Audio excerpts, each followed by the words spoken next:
Hey there, gorgeous gays. Version 2 here with Let's Play Kana Bridge of Spirits. Today we're going up that fucking thing. That giant fuck-off mountain. You know, the mountain that sneezed earlier? We're gonna try and find out why it sneezed. And also what Toothless is doing around it. We're also gonna put on this mask and find out... I know we've heard his name before, but I can't think of it. The village leader dude. And find out what his deal is. Other than, you know, being upset and stuff. Oh, I'm now realizing. I was in this river before and I was complaining that I couldn't jump out. And I'm now realizing that it was past that bridge. And then that water up there is toxic as hell. Is there a spirit mail to deliver up there from what I can tell? Like, there's no pathway up there. I wonder if that clears out when we fix up, like, the mountain. Or whether there's, like, a pathway around to the back of it. Anyway, mountain is chilly. Mountain is immediately chilly. Water is probably also chilly. And doesn't look like I'd be able to get out of it. Oh. This is the dramaticness of just, you've gone through the entire game. And it's been all these forest environments and everything like that. Couple underground caves. And then you come up to the mountain and very immediately... snowy! And look, they even put in a fog thing so you can't just see the greenery of... Even though the greenery of the village is like literally right past where those two stone pillars are, they fog it up so you can't see that dichotomy. Well, oh. I think we're in for a pretty cool time while we're here. It's terrible. It's not even a joke. It's not even a... it's barely a pun. I mean, it's technically a pun, but fucking barely. Jesus. Look, everyone is just inspired incredibly heavily by Batman and Robin whenever there is anything cold in anything ever. That's just the way of the world. Whoa. Jesus, the lighting. The lighting. No looking back. No, not allowed. No looking back is allowed. Well, there's our whoopstone. Nice. I do gotta wonder, like, how much we're gonna do here. Well, I think we're about to do a big fight here. Sup, Annabelle? Welcome to the streamy stream. How art thou on this fine day? Okay, well, this is the boss fight room. This is the boss fight room for this dude. It's at the very start. So the question is... yeah, it looks like we still need 3 relics for this dude.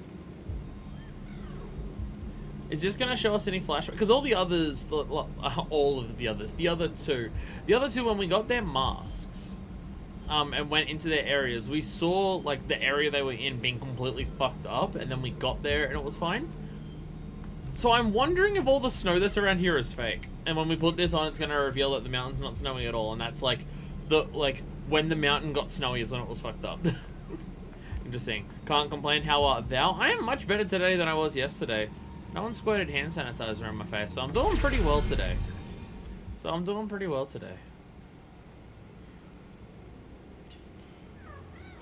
The rod are very scared. Are we gonna fight him now?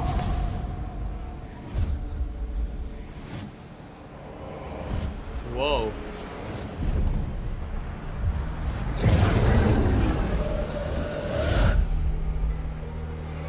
Well, that doesn't look good. Okay, so that's when it sneezed. That was terrifying to her. You have come far, spirit guide. But what is it that you truly seek? To help spirits move on. Okay, one tap of his stuff and it's... fuck this up. What are you hiding? Why are you here?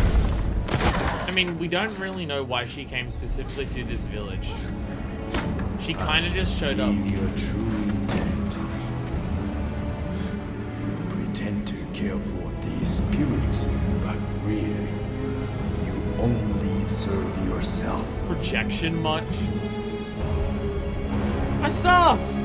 You cannot hide your weakness from me.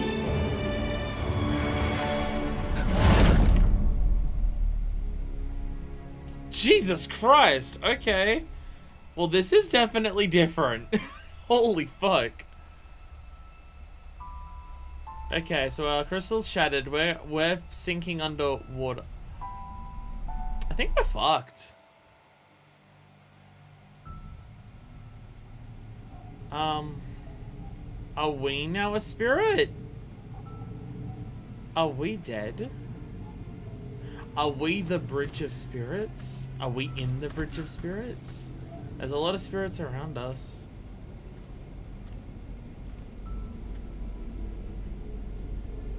The spirits are going to the mountain. Dad, where are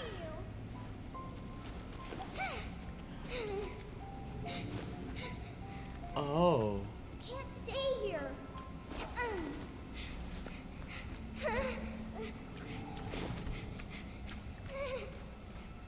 Dad, I want to go home.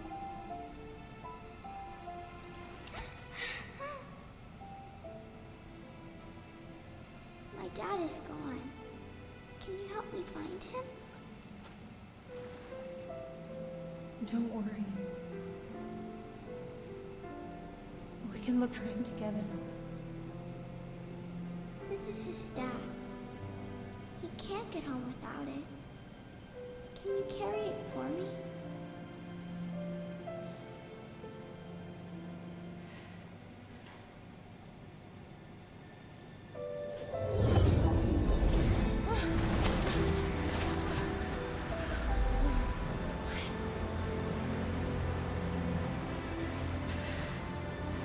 I think we're learning that Candace struggles with moving on just as much as all of the people that she's been helping.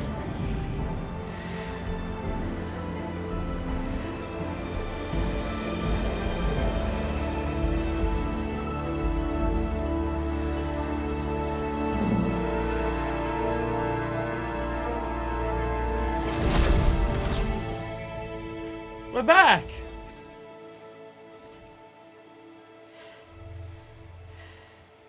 So did we die and come back? Take it slow. You've traveled a great distance. Crossing over is no easy task. Yeah, we were super like in the realm of the dead. Whether we Toshi's spirit was different, stronger than the others. He was able to push me from his memories. Toshi wields an untamed power, but that is not why you failed.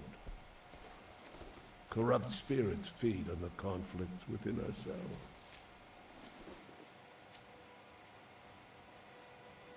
My father told me stories of the sacred mountain shrine and its connection to the spirit realm.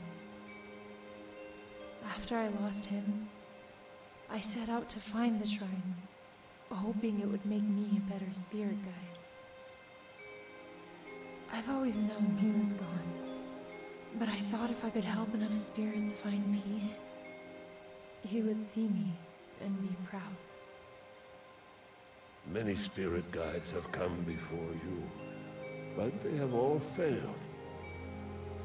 Your father will be proud of who you've become. wait, we're not the first spirit guide who's tried to help this village. How long has this village been fucked for? I mean, I know a lot of it, like, you can tell by the vegetation, it's all overgrown and stuff, but I figured that was just, like, what the people of the village had their village as because they Toshi could not accept the fate of lived our with village. nature. He destroyed a sacred creature and broke the natural cycle of the land. Wild's prediction, the sacred creature he's referring to, that thing that we saw, is the rot. But that's my wild prediction. It seems Toshi has hidden his relics in the spirit realm. He's aware of how we get to the point where we can confront him, and he's okay. Okay. You will need to cross over to search for them. Okay. Look for gateways in the village. Dash through them to reach the spirit realm. Okay. Wait. Oh, we straight up have a new move. Oh, that thing that she did isn't just like a thing to move through. Wait, is that just an actual move? So hold shield and press R1 dash. Use dash to avoid attacks and travel through spirit gates. Performing a dash consumes your shield and whoa, whoa, whoa, whoa, whoa, whoa, whoa, whoa, whoa. Can I? Damn. Okay. Can I do that in the air? Oh, because you can't. No, I can't do that in the air because you can't shield in the air. Whee. Okay. Okay. So where we're doing to find everything for this is separate. Okay, we're going through the entire. Oh, the village is the next area, and all of those pathways that we saw blocked earlier by the purple thing. Those, okay, because we went to the left to search, but well, we went to the right, then we went to the left, and now the village itself expands to go for the third area. It's not the mountain. Ah, there we go. There we go. That's how it works. Okay, okay, okay. I totally know where all those spots were. That's over that pathway. I think I remember how to get up to that one. I think we're good. I think we're okay. Oh, sorry, I didn't see you send another message. So, Animal, sorry. When the bar said it not having shit sprayed in your eye. Look, depending on what it would be, I'd be fine with it. But when it's hand sanitizer, no. Get it? That's a sex reference. I'm being a pervert there. Ha ha ha! I'm so funny. Oh goodness. There was a card rep at work today that I was telling. She was just like, because she saw one of the customers just be like overly nice.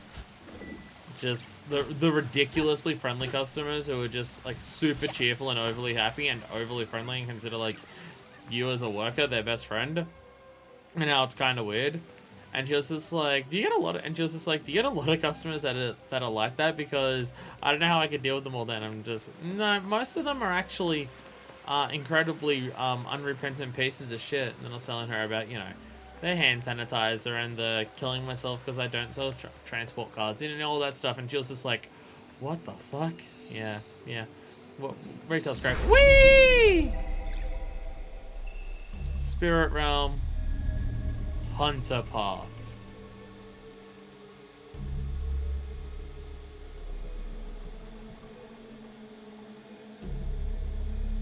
Seems ominous as shit, but okay. I cannot wait for having the boss fights in this game that are gonna just absolutely kick my ass. I'm so excited. I'm so excited for the boss fights in this that are just gonna kick. Because I've been doing so well at boss fights lately. I cannot wait for even tougher boss fights. Also, I do gotta wonder that that new dash that I have, does it have iframe? Because my normal roll doesn't. Whoa.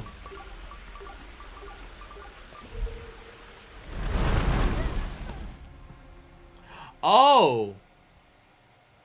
Oh, that covers the entire path that I just died. Nice. Sick. Okay. So I want to actually run.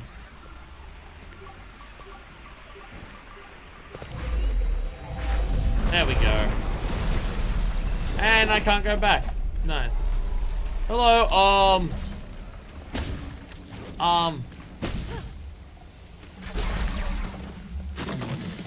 Jesus Christ. Can I hurt you? No. Sick. Okay, now, cool. Okay, new mechanic, invincible enemies, it turns out. Love that. Love how we just have someone who's just chasing me and is invincible. Is that meant to be, is that an apparition of Toshi? Because I think it's wearing his mask.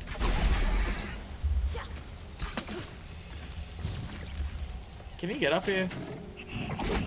No, but he can hug shit at me. Okay.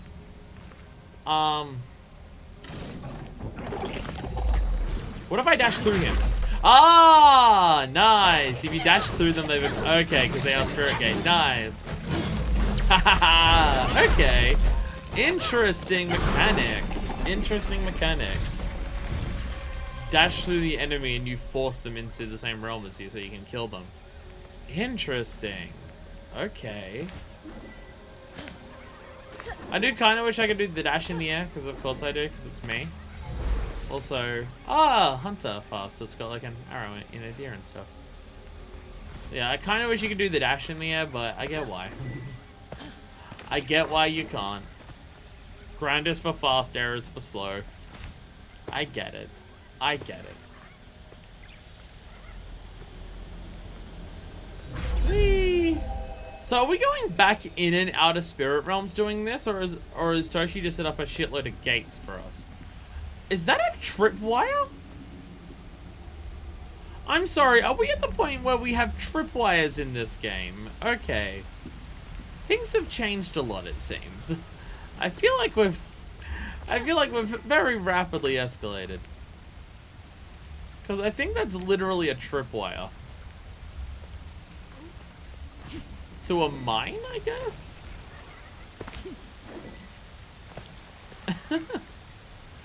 I want to run through one to find out what it does, but I don't want to hit it because it will probably hurt me. Don't hurt me no more. The right, all jumped over with tiny hops, I think. Very, very, very delicate hops, and all like 70 of them just managed to perfectly clear it. So watch them. See how acrobatic they all are. They all cleared it perfectly. By the way, welcome Deku. Welcome to the stream. Okay, I've got multiple pathways, and I'm already scared and lost and confused and screaming. Most important part's the screaming. Whee! I feel like they're introducing me to tripwires to be like, hey, dodge these. So in the middle of combat, it can be, hey, dodge these. And you have to fight in an area while dodging tripwires. Oh, that literally just went around. There was nothing down there. Nice. Nice. Okay. Whee!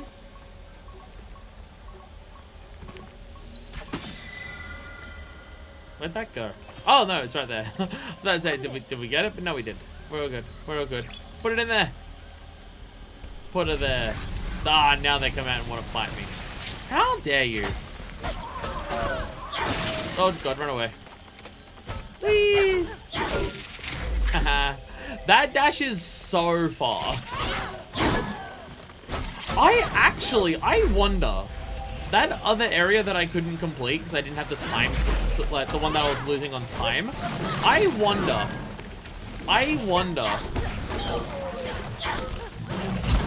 Is dashing going to help with that?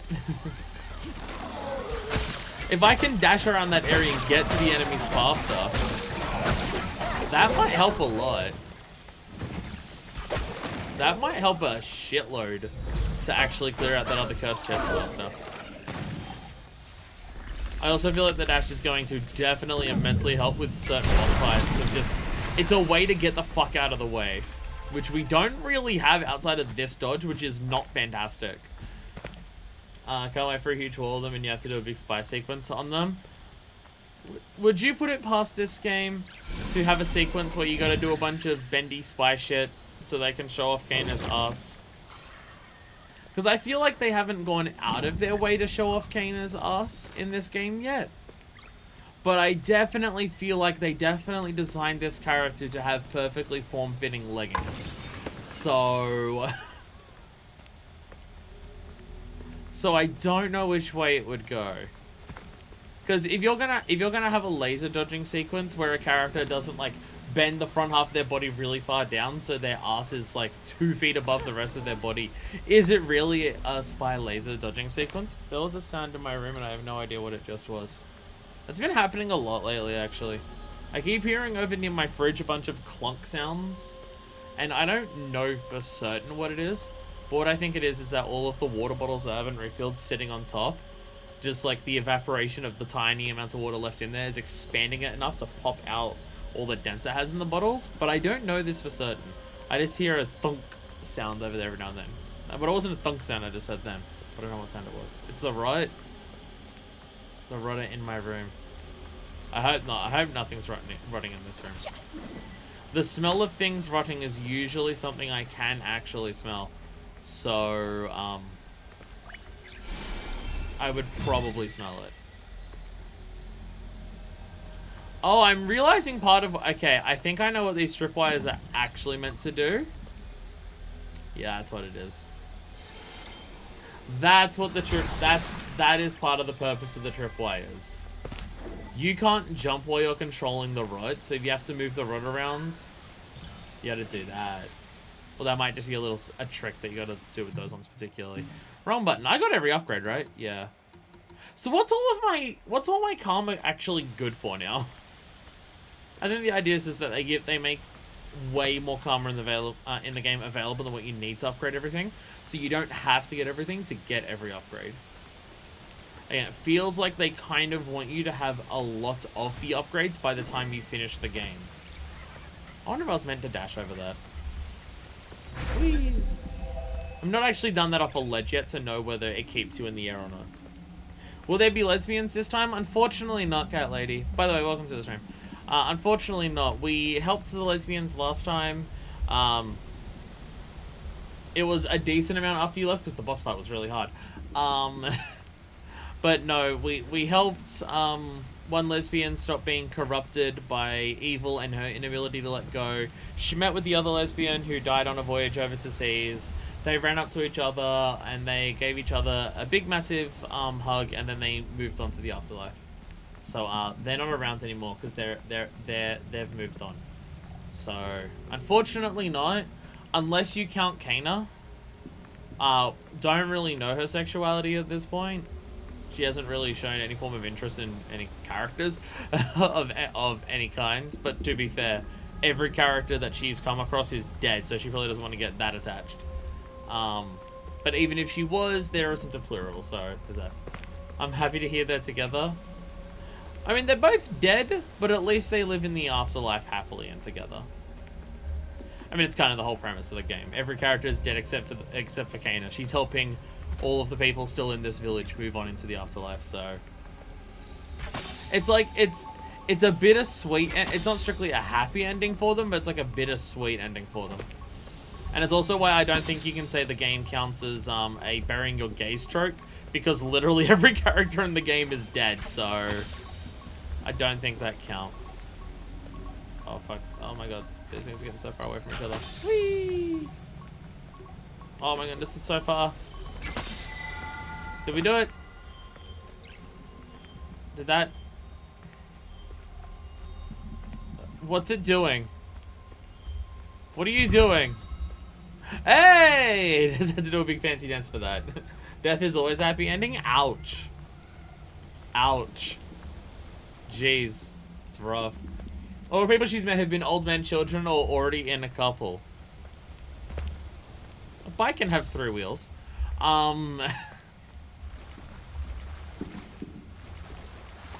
So I imagine this is going to be a boss fight when we grab his relic.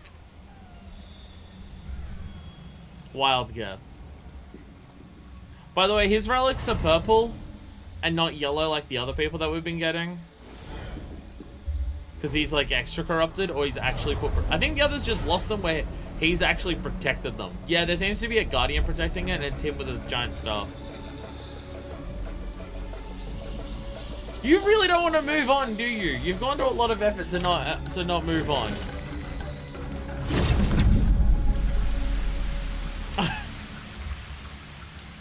Fine, I'll fight you. I'm so looking forward to... God, boss rush, let's go. Boss rush, let's go. I mean, this is... I imagine all these is just going to be boss fights.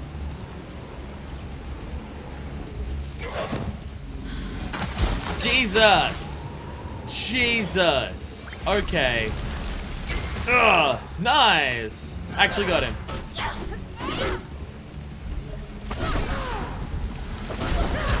Ow. Ow. Oh, God. Okay. Fucking hell. I'm not a fan of how... Where is he? Oh, my God. You can't even block them all? Fucking hell. Fucking hell, dude. Oh, my God. Oh, my God. Oh, my God. Okay. Give me health.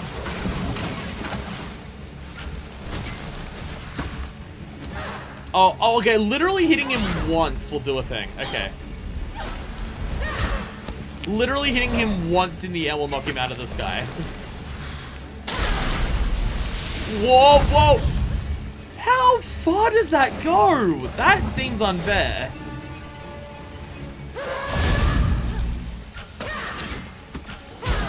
Ah, Jesus Christ. Why is this game so hard?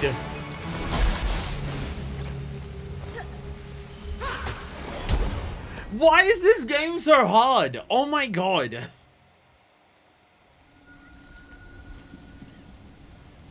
Seriously, it's ridiculous how frequently this game just goes, fuck you.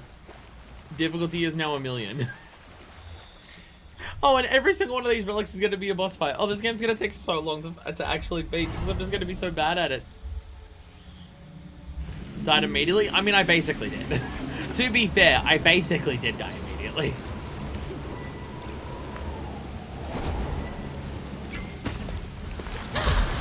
Yeah, hit the tree, dip, dumbass. Oh my god. There we go.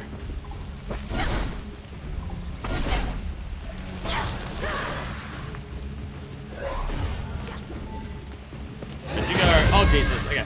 Go, go, go, go. Oh my god. Jesus Christ! Fuck off! I'm trying to heal. Leave me alone.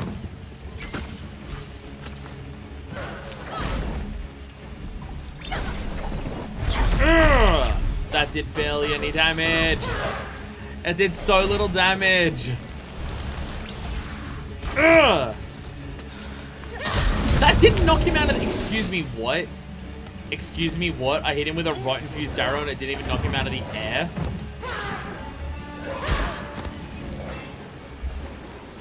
Excuse me, what? Oh my god, this fucking game. How is this game so hard? Jesus Christ.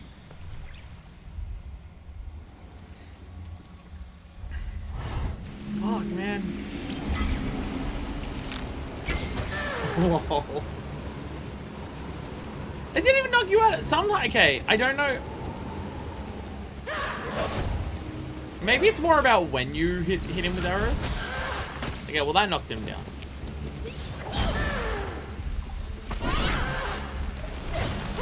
Run. Ah, god damn it. Can little squishy babies help you? So every time we do any type of damage, we get those little circles building up down the bottom near our health, the yellow circles. When we get a full yellow circle, we can do one thing with them. They can do a couple different things. We need to use some of them to heal. With those little plants that go around. I can fire a super powerful arrow, I can do a super powerful arrow slam, or I can send a bunch of them to freeze an enemy and like lock them down, but I don't think I can do that to this dude, because normally I'd show a little symbol over him if I can do that. So yeah, that's kind of like the flow of the combat, is that to get enough power to do your big damaging moves, or just effective like moves to stop enemies, you need to do damage in the first place. Okay, you flew through trees to do that, I'm pretty sure. That's kind of bullshit.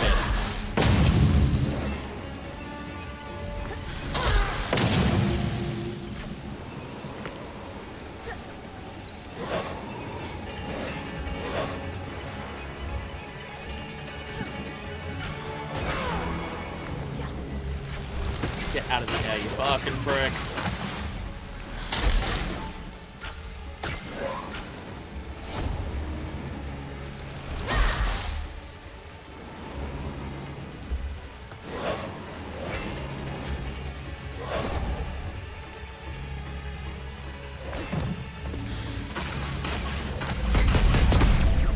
Fuck!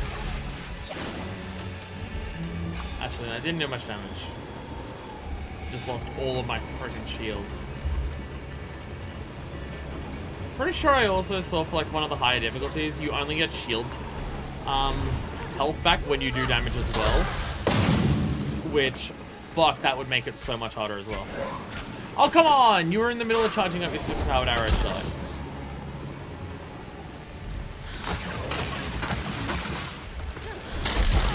Okay, I was just... Okay.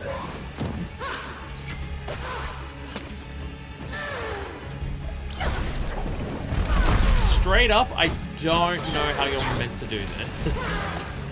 Straight up, I don't know what you're meant to do for this.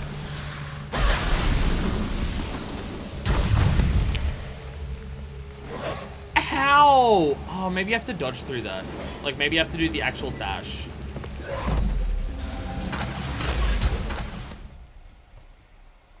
Jesus Christ.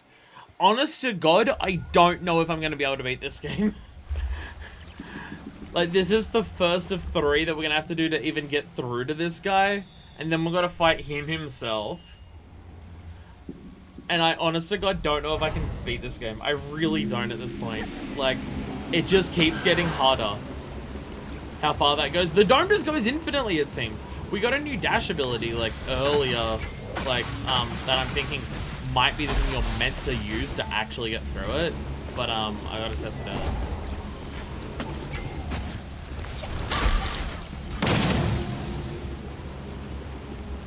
Okay, so it, like, zoomed in a circle. Okay, so he has just powerful arrows that he just charges up.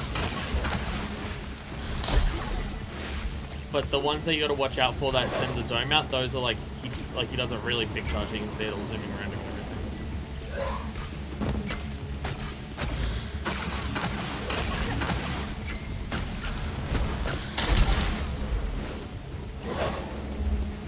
Knocked him down once yet this time.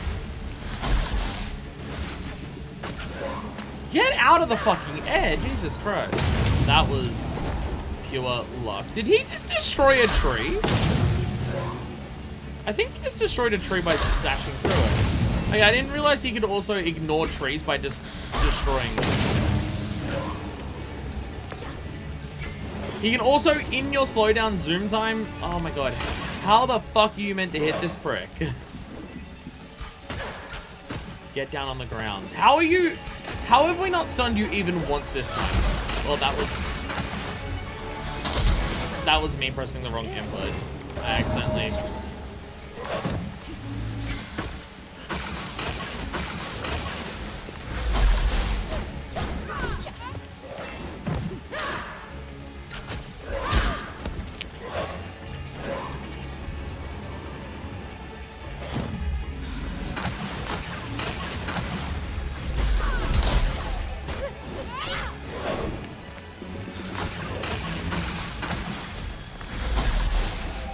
Jesus Christ, almost hit it again. He hasn't been stunned once this entire fight. What the fuck is going on? I swear last time shooting him once or twice knocked him out of the air, and this time he's just refusing to get out of the fucking air. Okay. Okay, there we go.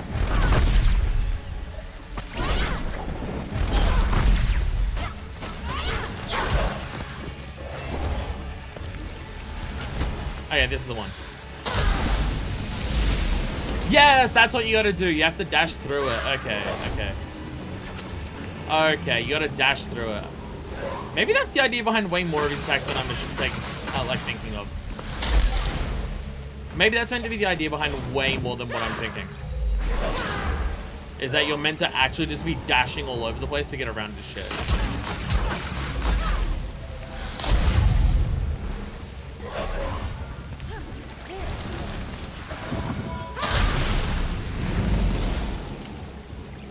It does seem the dash has iframes, so... Although whether it's iframes on everything or just certain things, I don't... That I can't tell. Okay, he just disappeared.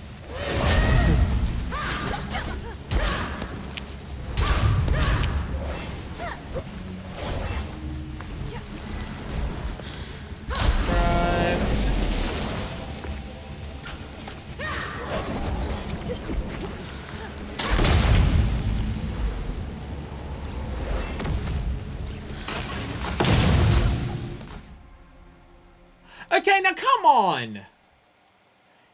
He shot through the tree and made the tree disappear in the middle of the fight. And then the arrow just went through the tree and hit me. Come on! How am I meant to predict that shit? How am I meant to predict that shit? Like, I know I saw him destroy trees before, but like, fuck off. Fuck off. Oh, Jesus Christ.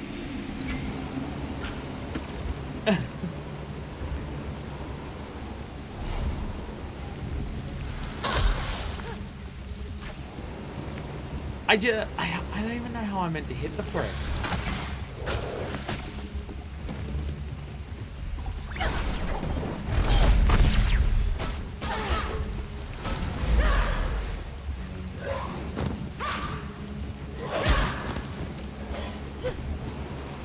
Like, you can parry that, but the fucking timing to get that would be nuts.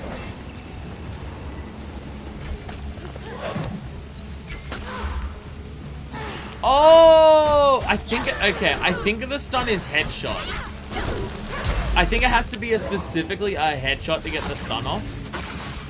Maybe that's what we're meant to be actually focusing on. Ow. You gotta just get timings where you can actually hit him in the fucking head. There, that's what it is. It's specifically headshots. Okay, that's what it is. If you get a headshot, that's when he gets stunned. So you're trying to get as many headshots as you can. That's what it is. Okay. This makes a lot more sense now. Okay, because I really did feel like I was missing something, and I was. That's why he didn't go down for so long the last time. So I think the idea is you gotta wait for him. Yeah, you gotta wait for moments where you're there it is. Confident where you can get a headshot. Just firing at him while he's zipping around everywhere, it ain't gonna work. That's what's going on.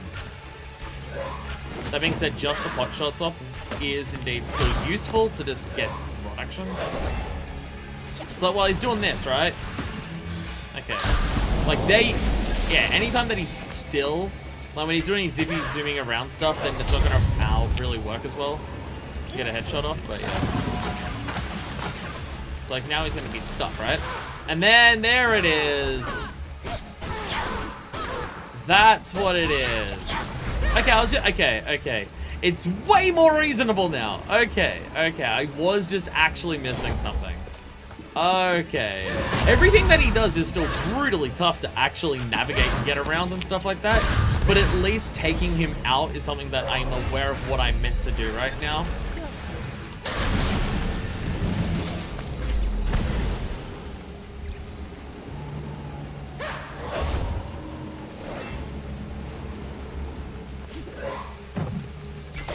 Aha, there we go. There we go. Okay. One last headshot.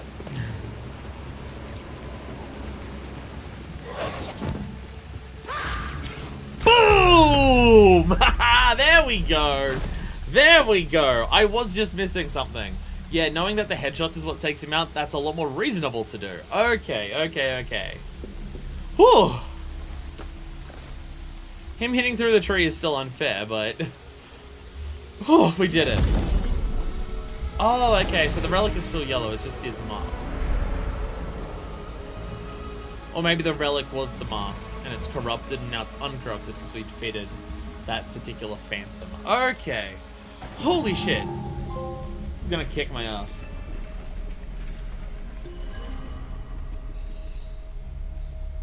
Relic discovered. Harpoon.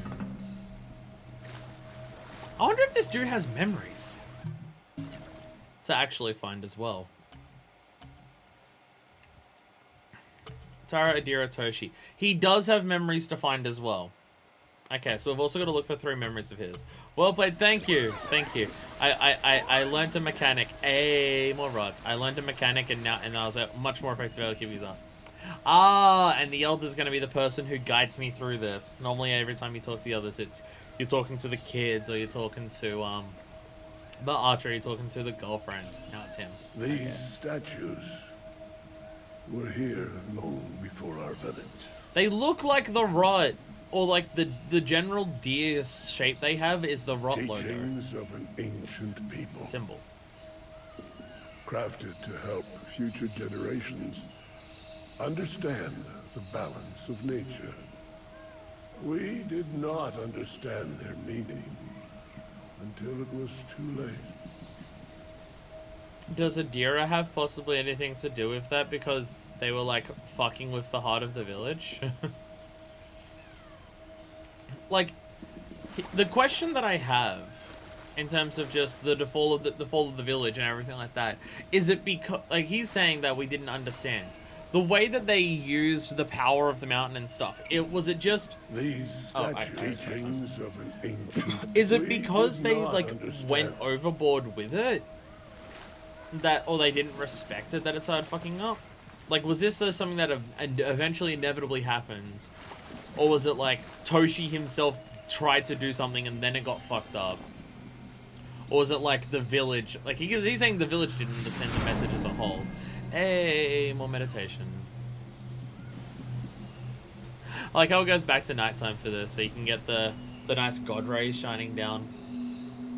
But God, this fucking wallpaper simulator in this game, it's so good. Where it's just, let's have a bunch of wallpapers just flick between a couple in this area. That's nice. Oh goodness.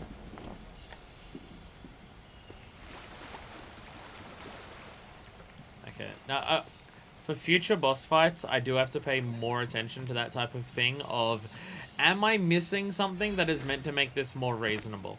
I do wonder, if in Adira's boss fight, the corrupted blacksmith, I do wonder whether headshots were meant to be part of that as well. Although I very much feel that hers was parries.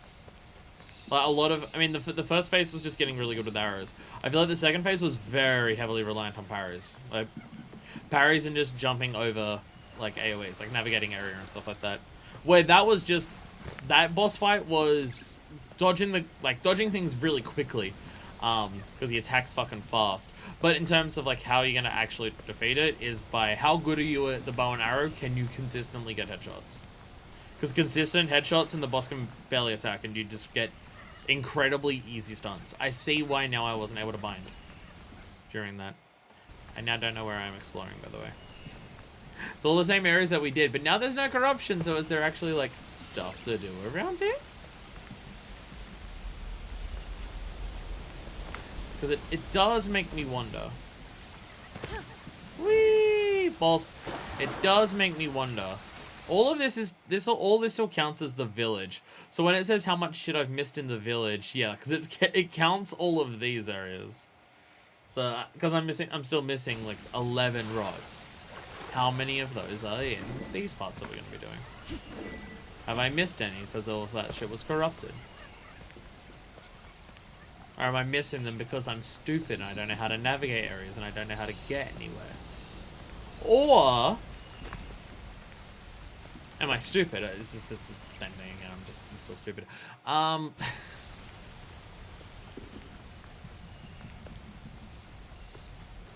Yeah, I don't think I missed it. If I missed anything here, I can't work out what it is.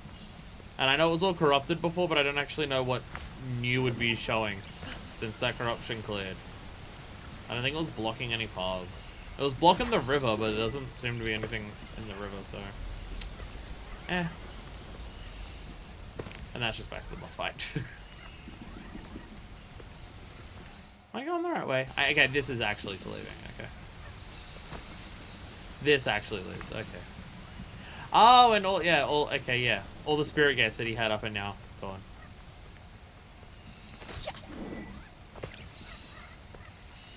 Whee! So, how is this game so fucking pretty? So, I mean, yeah, I know, I know the answer. The people who made this game are like actual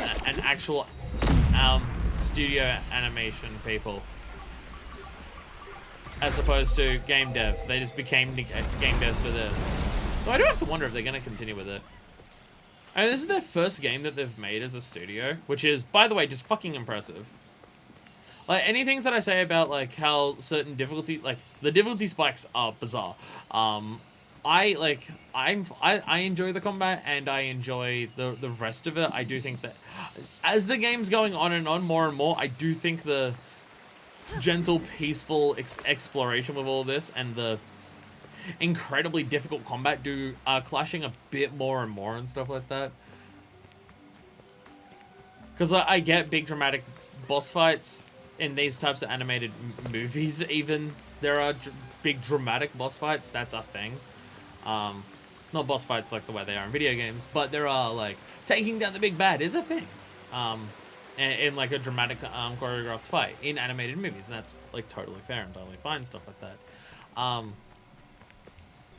But it's just the boss fights, they are so hard, even on this normal difficulty, that the boss fights will often take multiple attempts and will cause frustration because of how hard they are. And I feel like the emotions that the boss fights can leave you with clash with what the rest of the game is. Because I feel like the game is meant to be this bittersweet tranquilness in terms of its exploration. It's because you're exploring all these villages and all of these nice, pretty areas and stuff like that. And it's just like, oh, nice little villages, nice little, like, fields that they tended to and everything like that. While there's 0 people around, because they're all dead. So it's that bittersweet tranquilness, which I will say, I mentioned during Metroid games that Metroid Prime 1 is one of the few games that I've played where I can say the exploration aspect of it has this tranquilness to it, and that's usually not what exploration is in video games. This video game is. It's also got that tranquil feeling, but it's like, and also like the difficulties of moving on and everything like that. It's also got all of that. But I don't think those emotions clash super well with like, oh fuck, gotta retry, boss fight, gonna get it. I don't think the emotions of those things work together very well. Is she the only one alive in this village, in the world, or just in the villages? Unclear. I'm assuming just the village. She doesn't seem to come. She doesn't seem to come from this village. Like, the beginning of the game is literally just she shows up in the village. The very start of the game is you appear in a cave. Like, she jumps down into a cave. You walk through a cave. That dude who kicked our ass before, Toshi, he appears and talks to you for a little bit. And then you leave, and then you find a couple rods, and then you're in the village. Like her, and you hear about her father was also a spirit guide, and she's now a spirit guide to helping people move on. But you don't really know much about, like, what we've learned this episode about seeing her, like, in the realm, the crossed over realm, looking for her father to come home. That's like the most backstory we've gotten on her so far. I'm going to assume it's just the village that everyone's wiped out in, and it's been wiped out for a long time. Warrior path. Oh, sick. I love all this poison thing. I think it's just meant to be the people of this village mistreated nature and just the resources of the village to keep them alive, like food and energy and everything, just wasn't lasting long enough, and they did eventually, like, they were going to all die out. But then the mountain that we're trying to go to, that we tried to climb before, that fucking mountain, we've gotten a couple flashbacks of that mountain sneezing. Like, it sends out this big pulse. And everyone that we've seen who's been hit by that pulse has, like, something fly out of them, like their soul or their spirit or something. And then after that, it seems like everyone's fucking dead. And just the people that we're running into are the people who can't move on. Because that's, like, our purpose. We are the spirit guide. We're trying to help people cross over to the other side. And stuff like that.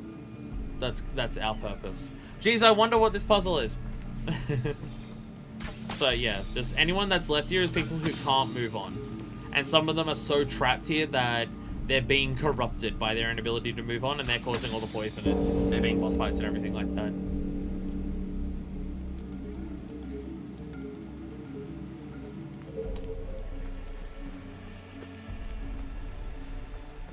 Okay, so we bonged? Did that...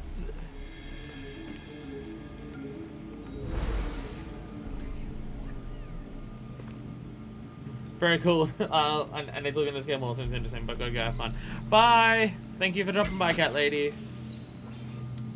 Yes, game available on Epic Steam's on Epic Games Store. Not even Epic Steam Store. The Epic Games Store, and also PS4 and PS5. No idea how much it costs. What the fuck? What just happened? Oh! Oh, I, like, teleported across the entire river. Oh. I was about to say, what the fuck happened? I thought the game glitched out for a second. No, I went through that and it teleported me. Oh, I thought navigating the poison river on, like, something would be the premise here of, like, what we had to do for this level. Oh, no, never mind. There's still poison rivers everywhere. Never mind. Navigating Poison River is still indeed what we're doing. Just not navigating that massive bit there.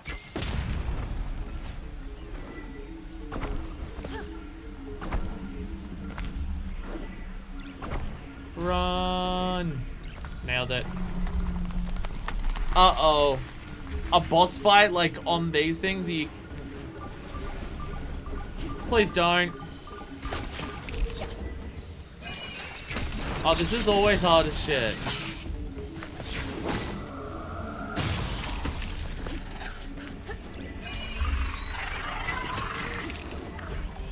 God damn it. Hey, that... I mean, I don't think I earned that. I don't think I earned that at all. It, like, zoomed in on his heart, but okay. It zoomed in on his heart to kill him, but okay, I'll take it. That auto-aimed. I think the game was just like, you got close enough that we're just gonna do it for you. So the question is, where does this go? That goes over to here, okay.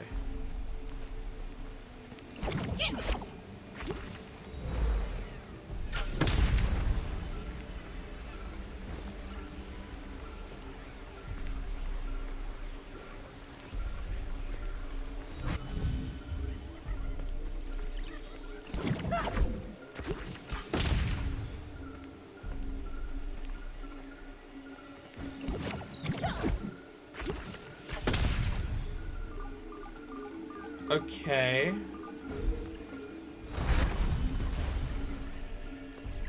Oh, it probably wants me to do all of them in like, not in sequence, but all.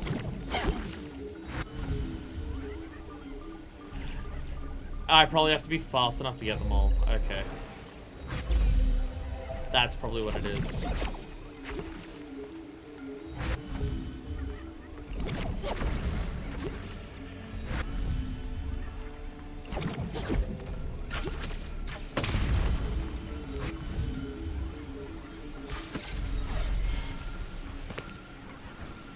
Oh!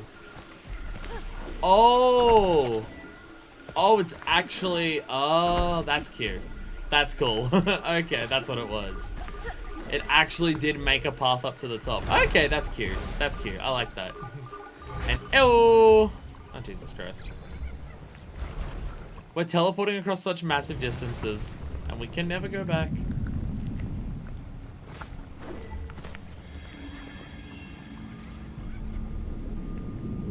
I guess I can't do this until everything is dead, so do you want... Oh boy, here I go killing again. Damn it. So that wasn't close enough to auto-track it to the heart. That just actually hit the heart first time. Oh Jesus. Oh no. God, get out of here. Can I mind you? Nice. Oh jeez.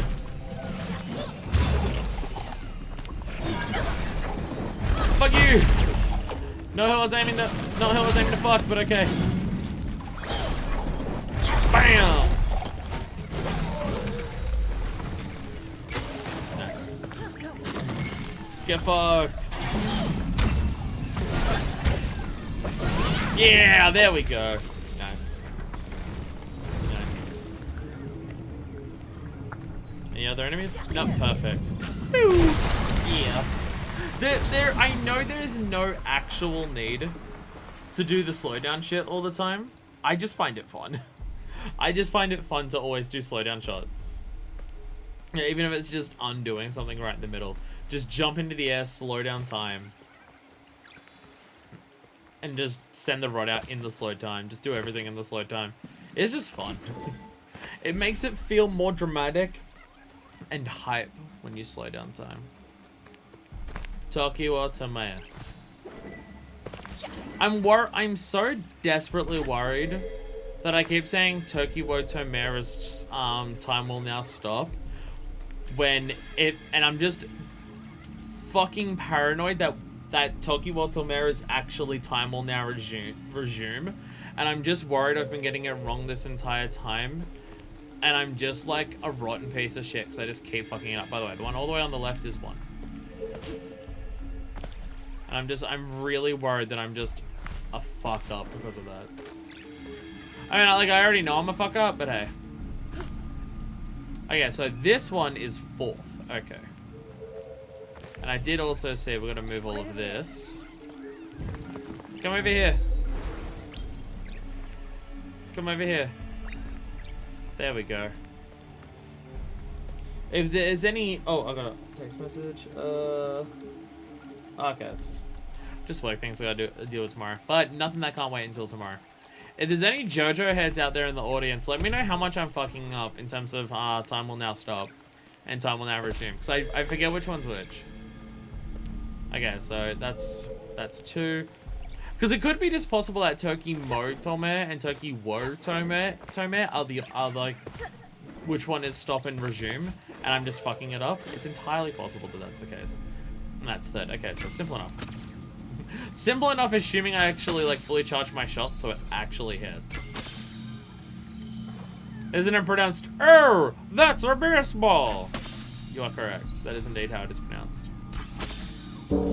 Hey, I did it properly. Woo! I might be a JoJo head fuck up, but I'm not a Kano Bridge of Spirits fuck up. I'd like you to not look at any single boss fight that's happened in this game when I say that sentence, though. Because it would make me feel better about myself. Jaggers! My favorite sports team, the Jaggers. Ready? Woo! Okay, so we are bouncing around the entirety of the river. Just not in order and not across the giant, disgusting part of the river.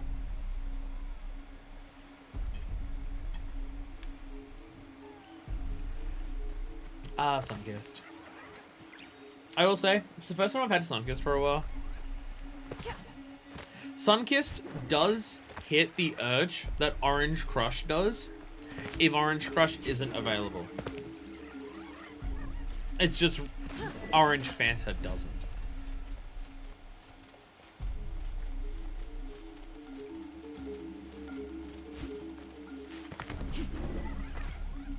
That bit was so long ago. It was so long ago. I think it was legitimate. I mean, it was Kingdom Hearts 2 that the entire fucking Fanta conversation happened, right? That looks like it's just gonna slide me down into the bubblies. I'm gonna go ahead and vote to not do that. I got some Sunkissed Berry Lemonade like a week ago and it literally doesn't taste like anything. If it's berry lemonade, yeah, that doesn't sound like it would taste like anything. That's not a flavor. That's just words put together. But yeah, I think it was Kingdom Hearts 2 that there was the whole conversation about Is there anything else I can do up here? Am I meant to be just going up here? I feel like I'm missing something. Oh, there's a lot more time stop stuff over there. Can I reach any of that here from there? From here? Though words are hard. Stop. But yeah, I still, every now and then, people do still remember the whole thing about Orange Fanta and how much I hate Orange Fanta, and we'll still mention, I'm just like, people remember this like one bit from fucking that many years ago? I'm impressed. Whee, whoa. Okay, that's clearly a thing, but it's not a thing I need to do now. Also, activating one of them activated all of them. But, oh, it's a bunch of spirit gate stuff I gotta do. Okay. I don't think that's happening now. I think that's a later thing. I don't know, having been doing this whole talking to entertain people shit for a really long fucking time, I get surprised sometimes when people remember things I said offhand ages ago, and it's like something that I've said that they've always just remembered as like a personality quirk of mine, or things like that. I mean, basically, there's a lot of people who, like, know about me and Red Jackets and how much I like Red Jackets. And that whole fucking thing started with a Nintendo or a Pokemon React. I know it was one of the Pokemon people who was wearing the Red Jacket, and, like, that's where that bit started. But, it was like a random React. And now everyone's just like, yeah, red jackets are your thing. I mean, to be fair, there's been multiple characters since then who have worn red jackets, so I talk about how I like how they're dressed. But still. Hey, it all started in one specific video that is just seemingly stuck with people because it still gets mentioned as a like as a thing.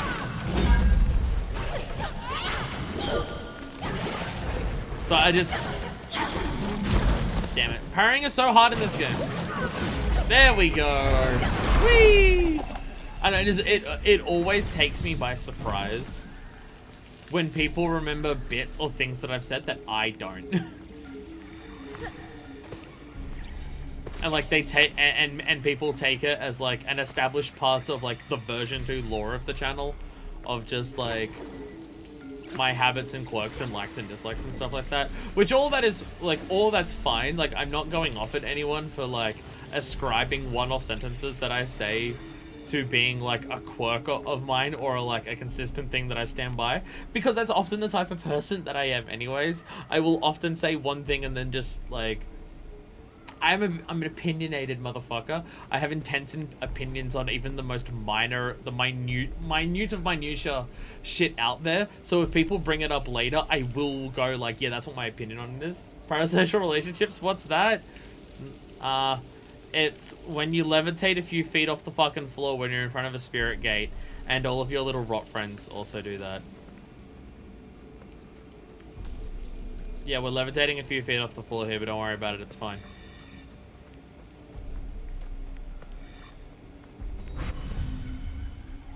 Whoa. Okay. So that whole bridge thing that was down there, are we not dealing with that yet, or are we actually just bouncing around the entire place? Also, I find the entire, the way people talk about parasocial relationships online, I do find kind of funny. Now, I want to preface this by saying, yes, I do agree that parasocial relationships can be damaging and stuff like that. You shouldn't assume that someone, because you enjoy their content, is your friend or anything like that. Or anything like that, or assume any of that friendliness, both just because it's not healthy for you to it's not healthy for you to put that much emotional investment on someone whose content you just watch. Two, that person probably doesn't know you, so you being overly familiar or anything like that can also be damaging that. And three, you don't know them. They could be a total piece of shit in person, so like, don't idolize things. I agree with all that about parasocial relationships, right? And I do think the prevalent of how much the internet is a part of people's day-to-day lives, which in of itself I don't think is a problem.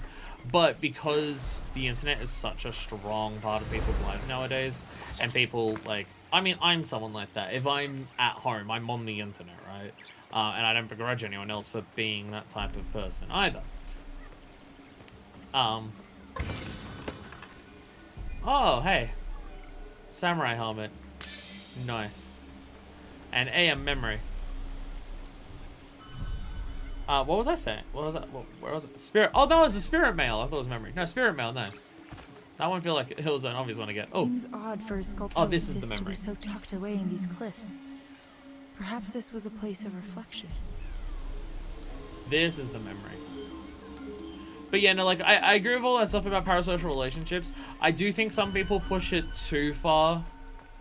Where I've seen some people, like, in response to people getting too invested with parasocial relationships, will then turn around and say it's impossible to form friendships online, or it's impossible to have friendships with people who, like, you started as a fan of theirs and got closer to them and then you're actually friends. Some people go so far as to say that's impossible, and I don't agree with that and stuff like that. But also, if you're going to be friends with some, like, if you do get to a point where you are like genuinely friends with a person online, also be careful because of power dynamics. They could be using you. We've seen that a bunch of times and stuff like that. But the main thing I find funny about the whole conversation about parasocial relationships online, about how people just be like, don't be over familiar, or like put too much emotional stake or investment in these people just because you see them online and stuff like that and you engage with their content, is that I work retail, and trust me when I say this, people talk about how strong of like some people have parasocial relationships with people online and stuff like that. it does that the strength that people have parasocial relationships with people online doesn't even come fucking close to the parasocial relationships that people in like their 50s and 60s have with the retail workers at the shop that they go to every single day of every single week. Oh my god. Oh my god. Alright, like, I just find it funny that, like, on the internet there's so much, like, there's a lot more awareness about it and being careful about it and warnings about it and stuff like that. But for fucking old people with the people who they work with in retail, like who they see for retail, it's just like every day they can come in and they can feel like they can ask about your entire fucking life and tell you about their entire fucking life, even if all that you do is take like $3 off them every day because they're buying a newspaper or something like that. And it's just like, you'll have someone who comes in who like considers you their best friend because they buy a newspaper off you every day. And it's just like, oh, here's my story. Yeah, one of my friends died on the weekend, and also like my bowel movements have been really bad lately and stuff like that. So what have you been up to? And I'm just like, I'm up to taking the money off you so you can get the fuck out of my shop. I don't even know your name. I just see you and say, $3, thank you. Thank you very much. Have a nice day to you 7 times a week. I don't need to hear about this. What? So I find the conversation around parasocial relationships funny. Just because of the job that I work in, and the job I work in having that idea be so much more extreme. By the way, there's a memory here which makes me really think I missed up a memory on the other section. How have my bowel movements been lately? I'm not going to tell you that. So you don't want to hear about my bowel movements anymore? Hannibal, we're actual best friends. So, like, that's not I don't think it counts as a parasocial relationship if you've known someone for over 20 years. I don't think that counts as parasocial. I need your guidance. Hey, Toshi. Please, help me choose a path that will save our home.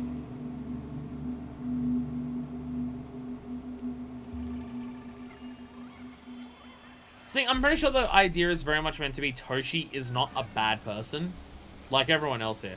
I think it's very much meant to be Toshi's not a bad person.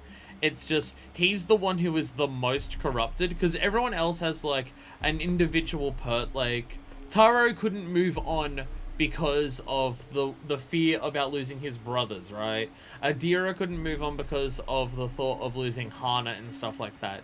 So they each had like 1 or 2 people that they were locked onto into this world that prevented them from moving on.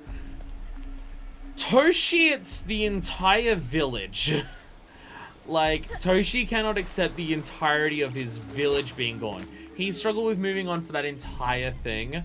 So his feelings of being unable to move on and being unable to accept it are way stronger than everyone else because there's just way more people for it to be about. And also the land itself, so it's like, fuck. Alright, there was that whole 20 years thing before I started watching those streams. Look, I know because of pandemic and everything, we've spoken to each other on stream more than we have in person lately, but... Oh, that was literally just for the memory. Thanks for the memories, even though they weren't so great. Stuff like that.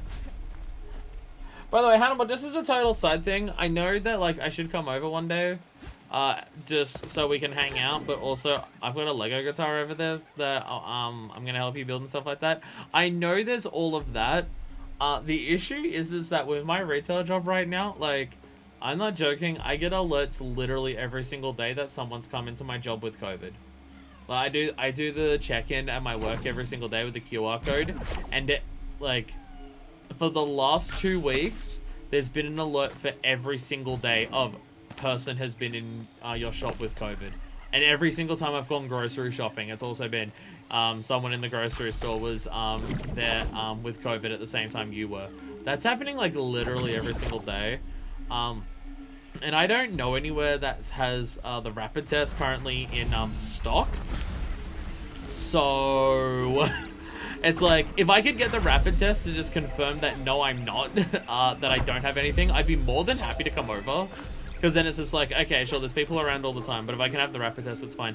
But I don't even know anywhere that has rapid tests in stock. I'm not surprised my mom and brother have the same. Yeah, it's every single day. I mentioned it earlier on Twitter. The fact that I haven't gotten COVID yet is fucking surprising. It's nothing to yell at me about, but I'm stunned that I haven't gotten COVID yet. And my only assumption is that I have, and I've been asymptomatic, so I haven't known. Because every single day people have come into my shop with COVID, and it's just statistic. I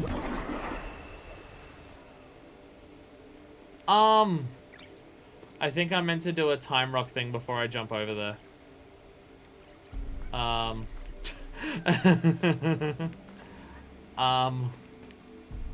Sister ended up getting it after all, and then she still decided to visit us and go on the flight.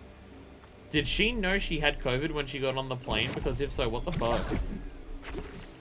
What the fuck? I honestly think I may have had it in December. I did see... I can't remember who it was, but I did see someone put up a video of just like, if you've got like... oh, yeah, that one is over there, nice. If you've got any form of sickness symptoms, like if you've got any form of runny nose or sore throat or anything like that, that's not like a normal thing that you would have. Statistically, it's probably COVID, just because other things like the cold and the flu, I mean, like outside of that, like there's more COVID cases now than what cold and flu would normally be now in Sydney, but also because of the measures that people are taking with masks and stuff like that, those like the amounts of cold and flu cases just per year is massively less than it was before. So like the chances of of it being COVID compared to anything else is just way higher, because there's just way more people walking around with COVID than any other type of sickness and stuff like that. So yeah. It was tested. I was tested and it came back negative, but it was around the time there was a lot of fucked up negative positives. Oh, that's a worry. And the thing is, because the testing is so far delayed, you can't just go, oh well, I'll go and double check, because by the time you double check, you may already not have it again. So yeah. Her brother's boyfriend did, and they got the test, but didn't get the results until like this morning. Oh, so that, okay. Okay.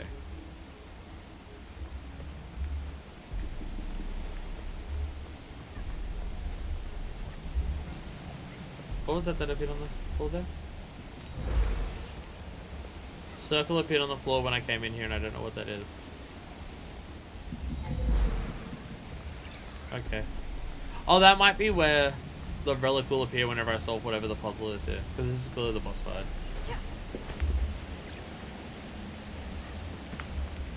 I mean, no, like, obviously if you're in the States, it's been fucked since day one with COVID and everything like that.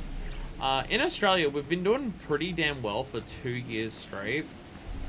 And not that there isn't things to criticize about the Australian response in terms of just impact and justice and a lot of other things. I refuse to say they did it perfectly. There's a lot of fucked up things that they did for the first 2 years, right? But we seriously got to a point in this country where it was just like, we were doing fine, and then at one point, just collectively, all at once, they decided to stop trying. Like the politicians, I mean. I'm not talking about people. I'm not talking about people. I can be as angry as I want at individuals for doing dumb, stupid things, but do keep in mind that it is a pandemic and it's a public health response. Individual people making individual actions that are stupid or dumb or bad or selfish are not the reason that it's widespread. That is a systemic thing. So I can be angry at all the dumbasses at work, right? But I'm aware that they're not the fault of why it's a widespread thing. But it was fine for 2 years, and then literally all at once, just collectively, all governments were just like, we are now no longer trying. They all gave up simultaneously. I mean, like, my state gave up first, like me and Hannibal State. Ours gave up first, but a lot of other states followed suit, except for like Western Australia. But Western Australia is doing a lot of other fucked up shit, so.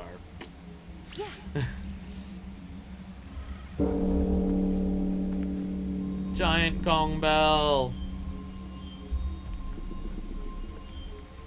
Alright, who's ready for the second boss fight that's gonna absolutely motherfucking kick my ass? Because this streamer doing a heck and excite. about having my shit pushed in repeatedly for the next 30 minutes about how hard this boss fight is going to be. It's it's another different mask.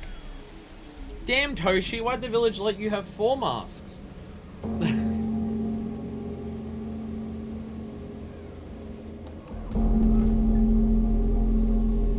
He may not be flying as much. He does have a spear instead.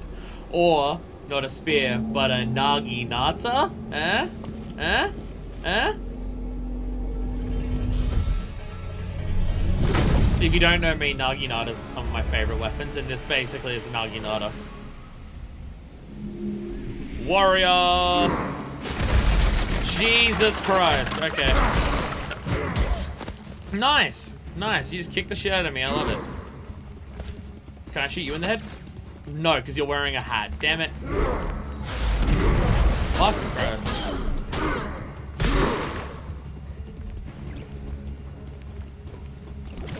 Bloop. Jesus Christ. Oh god.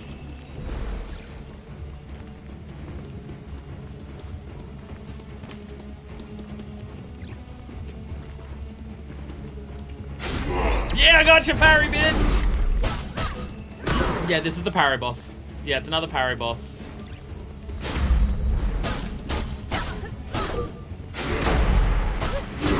Oh shit, followed up. Oh! Oh my god. Oh my god. Again, you want to tell me that this game's boss fights aren't inspired by Dark Souls? Come on. Come on. Come on. Come on. Look at this Dark Souls motherfucker. Yeah.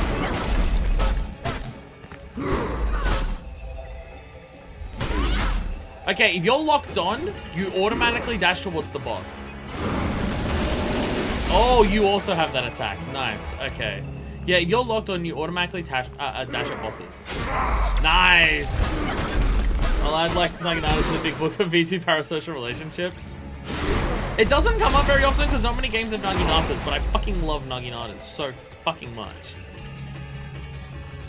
I mean, like, the difference between Naginatas, spears, and javelins and stuff like that is minute, and I don't know what the technical difference is, and maybe my specific design, and even a glaive, maybe the specific style that I like isn't technically called a Naginata, but this style of thing, like like the curved blade on the end of the staff, like, it's not a pokey thing, it's the curved blade at the end. Again, I don't know what the specific difference is between like a glaive and a Naginata, or like javelins and spears. I mean, I don't even know the difference between javelins and spears, right?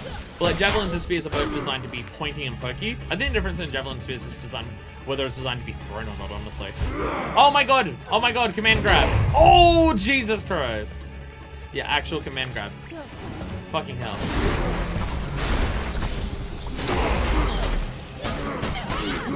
Oh, okay, so if you dash at the boss, like after it does some of the attacks, it might hurt the boss. Or like... Oh! Okay. That's a technique to know. Because I think you do an attack at the end of the dash, so if you hit the boss out with that while dashing through things, it might like cause an opening. Like, right, I'll do it on this. Ready? Okay. I'll do it on this. Ready? Absolutely eats all the shit.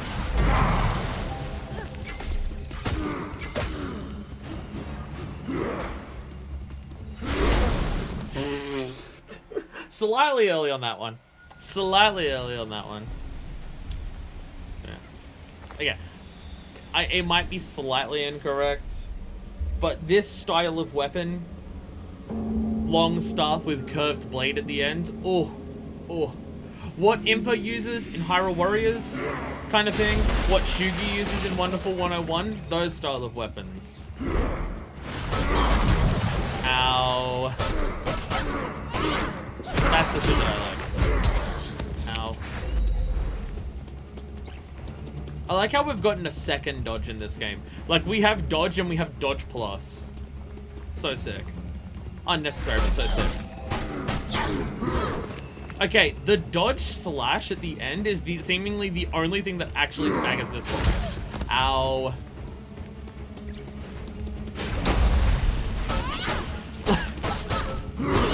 It actually staggers him.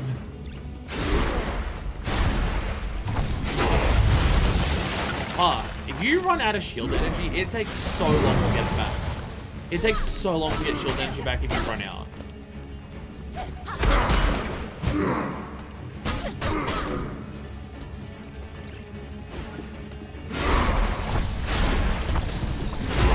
Ah, god damn it. Really. Ah, command grab. That's a dodge away kind of thing. Oh god. Someone just made it.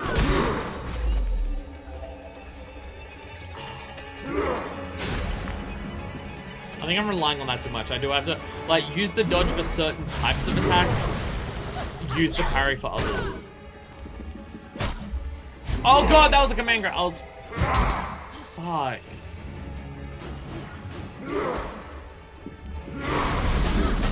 Yeah, say like that. Use it on something like that.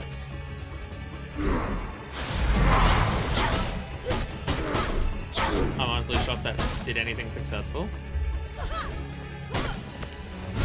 Ah, god damn it. God damn it.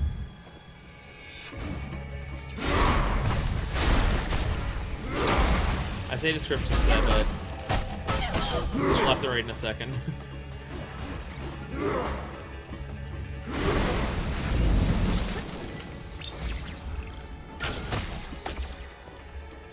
Oh, I knocked his hat off! Yo! I knocked his fucking hat off! I knocked his fucking hat off!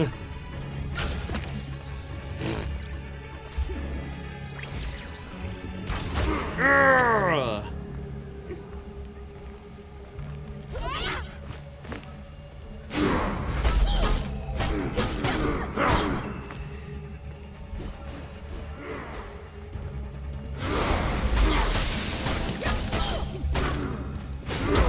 No! God damn it.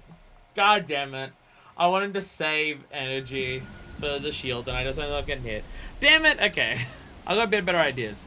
Yeah, I think because I don't have time to use the rot hammer, I think using because I'm not using the rot actions on anything else. I think just using a massive arrow to just get the damage of the rot things, that's gonna help a bit. But yeah. Honestly, having this dash feels like bosses are way more reasonable because I've got a much better option to get out of the way of stuff. Spear thrusting, javelin throwing, glaive slicing, halberd axe, naginata, glaive but Japan. Oh, so glaives and so glaives and naginatas are the same thing. Okay, then and slicing, then yeah, glaive and naginata. That's what I like. It's the giant stuff that does that. Also, halberds are pretty sick too. Halberds are pretty sick too. I personally prefer glaive / naginata, but yeah. But yeah, because just based on like certain games that I've played that have glaives and naginatas as weapons, I've always been unclear, and I've just never been bothered to Google it because I'm an idiot of the difference between a glaive and a naginata. But yeah, it's literally like katana means Japanese sword, right? It's literally just that. Whee! So yeah, glaives basically, yeah. I don't know if they're my #1 favorite type of weapon, but I do fucking love them. But I do love them. That feels like it's cheating. Like you still hit on the command grab it, and it feels like it's cheating. Hello. God damn it. I think I pressed the wrong button. I also pressed the wrong button. God damn it. Ow. Okay, I'm just fucking this one up. God damn it. Okay. I think this one might be a wash. I think this one might be a wash. God damn it. Too early. Really?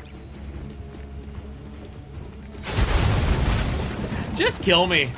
Just kill me. Just kill me. just retry. Glaive, naginata, Guando, Waldo, Slovenia. Lots of people have a knife on stick. Damn, well, there's a lot of sick names for it. There's a lot of sick names for it. Yeah, no, but specifically the slicing, yeah, that's the shit that I love. That's the shit that I love, yeah.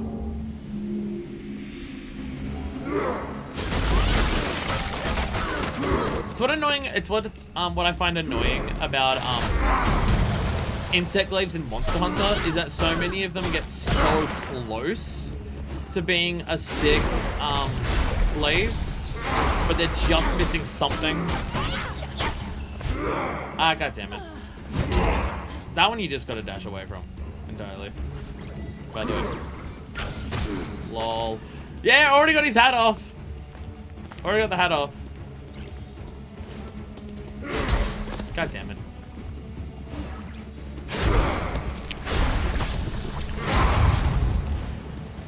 That was just me pressing the wrong button for that. Fuck. Hey, I got out of the way of it. Ow, that okay. Sometimes that works, sometimes it doesn't. Run. Have I already used both healing things here? No, I haven't.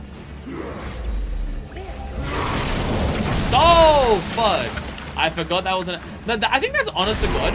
I think that's why I was doing so well the first time around. Because he did that attack so fucking frequently. I think it's literally why I was working well the first time. Because that's a free counter, basically, to get a hit in. If you dash through it. Okay, I don't even know what happened there, but okay. Okay. What about 14 Lancers, which I have a lot of experience with right now? Yeah, they're, cool. I like how they attack with their lance. Lances are cool. I don't think they're like super high up in of themselves, but they're cool. Okay, sometimes the dash on that works perfectly and other times it doesn't. And I feel like it doesn't work perfectly all the time because it's not meant to be what you do. So sometimes the game just gives it to you. Hey, actually got the parry, let's go.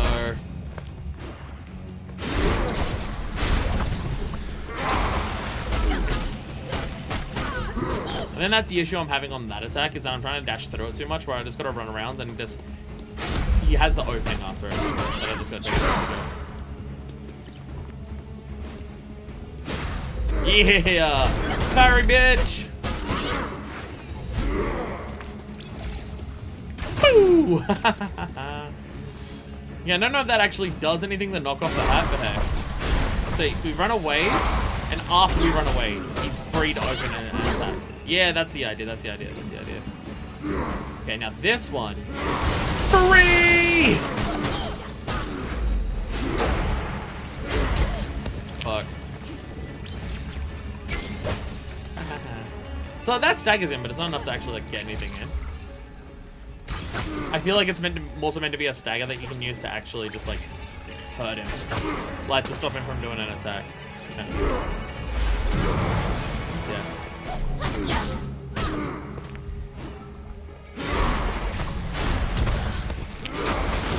I didn't expect to get caught on the geometry. Fuck. Not close enough though. Damn. Come get me. Ow, fuck. Come on. What are you doing? What you doing, booty cake? Really? Damn, that range is a lot more than I thought it was. Okay. Where's the other heal?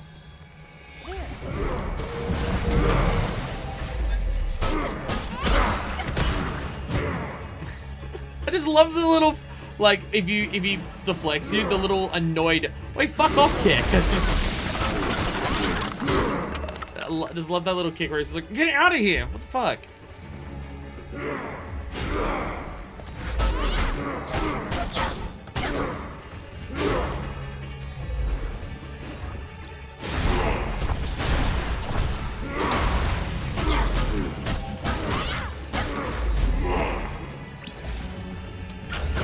Nice.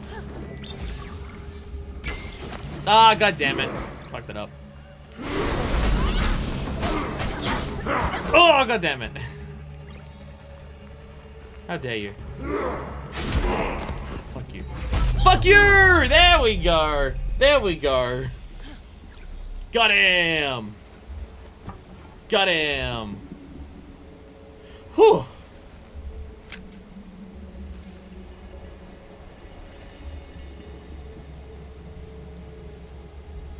Aw, a little tree stump.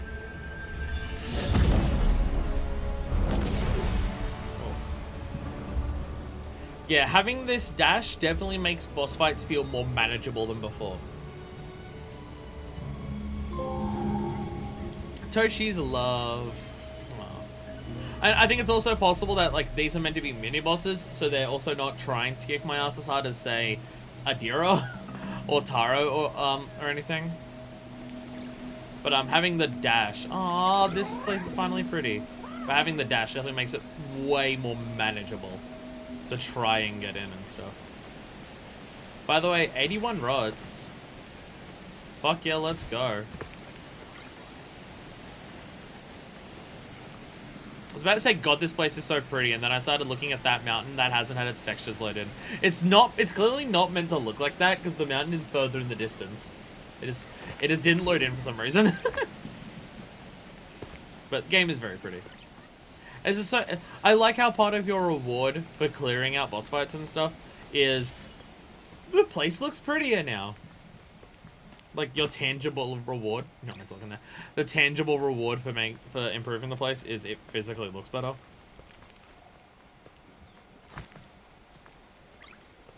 Right there.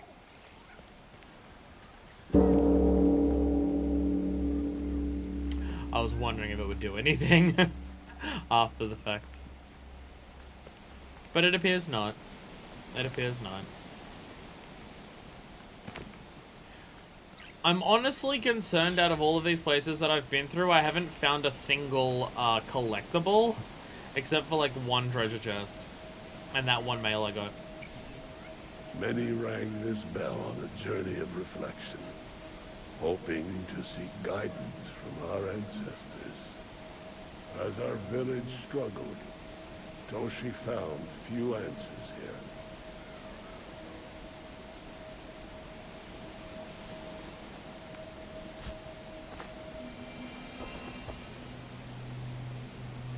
I guess it does also make sense that, like, the area that we're going through to explore Toshi's, and, like, everything for Toshi, it is the village itself.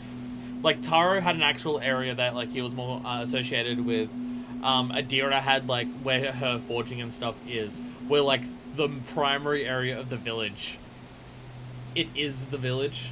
So, that's for Toshi. Though it does make me wonder. I am now suspecting this game may actually have 4 sections. This game may be a little bit longer than I thought.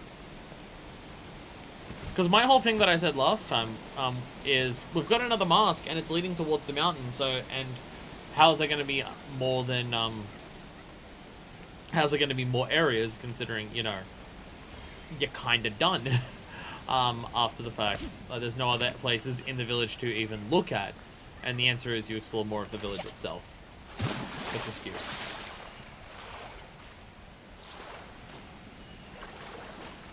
I swear to God, if the game's asking me to go to, like, swim out that far to get a single collectible there. Although it's also still corrupted in the middle of the fucking forest. What? What? What have you got corrupted over there?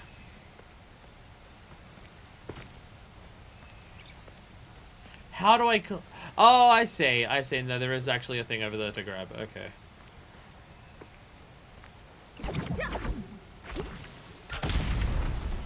I'm also curious how they'd want you to explore this area now. All the spirit gates are gone? So you can't, like, actually explore this place properly anymore? There's no spirit gates anyway. You can't dash between these areas now. Like, can I ever step on that platform again? I don't think so.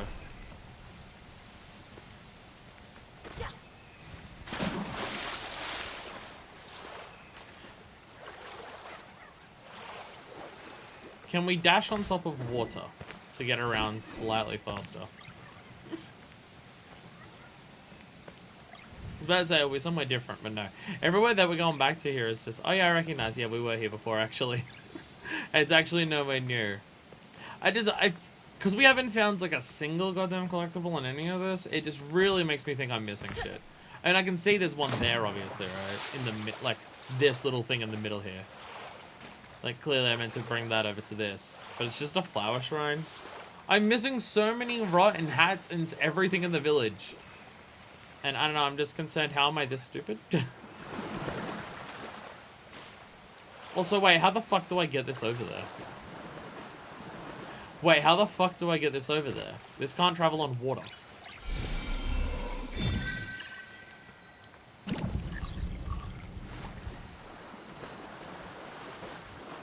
Oh, it does! Oh, I thought it couldn't go across water. Oh, it can go across water. Well, there you go. I really thought that the true form couldn't go across water. But apparently it can. I just don't know what I'm talking about, apparently. Yeah, I think everywhere in this entire river is places that we've already been to. I kind of think I should go back to the other area that we were already in. To see if I can find the final memory. Not the, well, I'm assuming the final memory is going to be there, but I don't know. I'm very worried that I have indeed missed a memory. And the spirit mails that we got up there is for right here. How Covenant.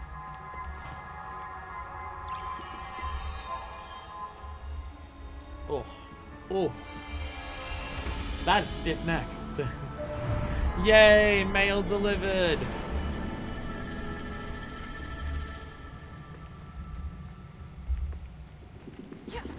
Ah. Gotta climb the ruins of their house. Gotta love these Uncharted markings. I say, having never played or seen Uncharted, so I have no idea if that's actually the series that popularized it, or whether even Uncharted does it at all. I'm just kind of assuming. Based on memes I think I've heard online, but I could be entirely wrong. I could very well be wrong. I am known to be wrong on an extraordinarily frequent basis. Oh, hello. It has been known to happen. Whee!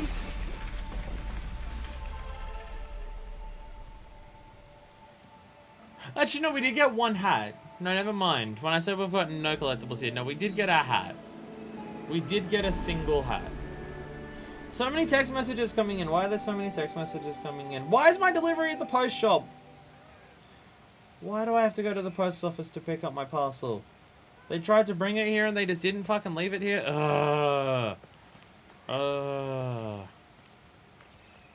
There's some drivers who will just leave the parcel downstairs for me to go pick up.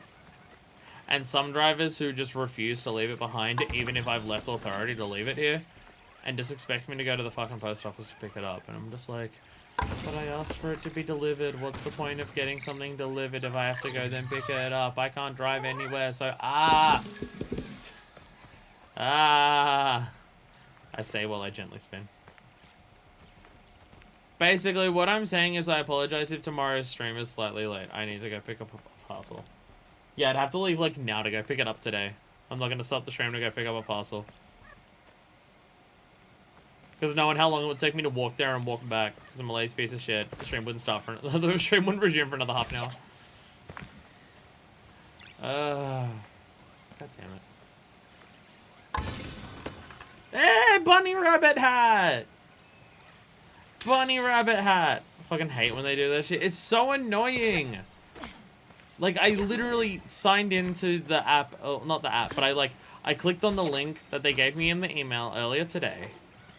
And that said, do you give authority for the parcel to be left behind if no one is home? Which, like, I am home, but I'm in my room streaming. I get if I can't hear them buzz the door or anything like that, right? I get if they think no one's home because I can't enter the door because I'm not going to hear if they're buzzing. So I get that, right? Sure.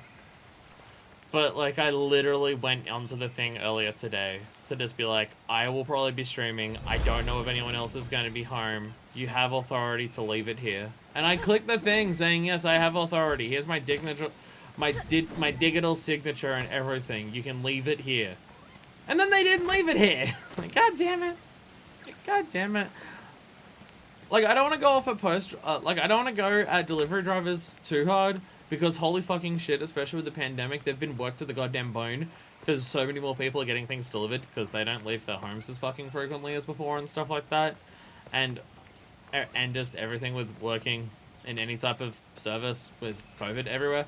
Like, I don't want to go off of them too. Like, if things take a long time to be delivered, like any of the delivery delays and stuff like that, I'm not going to get pissed at that because I get it. Like, they've got a lot of shit to go through with just as many, if not way less workers than what they had before. I'm not going to get angry at them for any slow deliveries or anything like that, or stuff like that. But like, the thing that will bother me is just...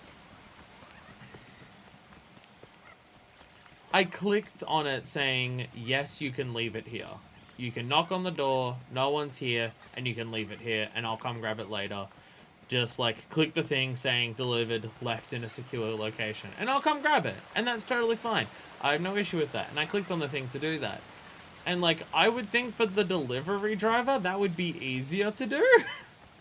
But no, they still came here, knocked on the door, no one answered, got the parcel, put it back in their bike, and then brought it back to the post office to be filed away. And I'm just like, I feel like you're making me go to more effort to do something, and in return, it's more difficult for you?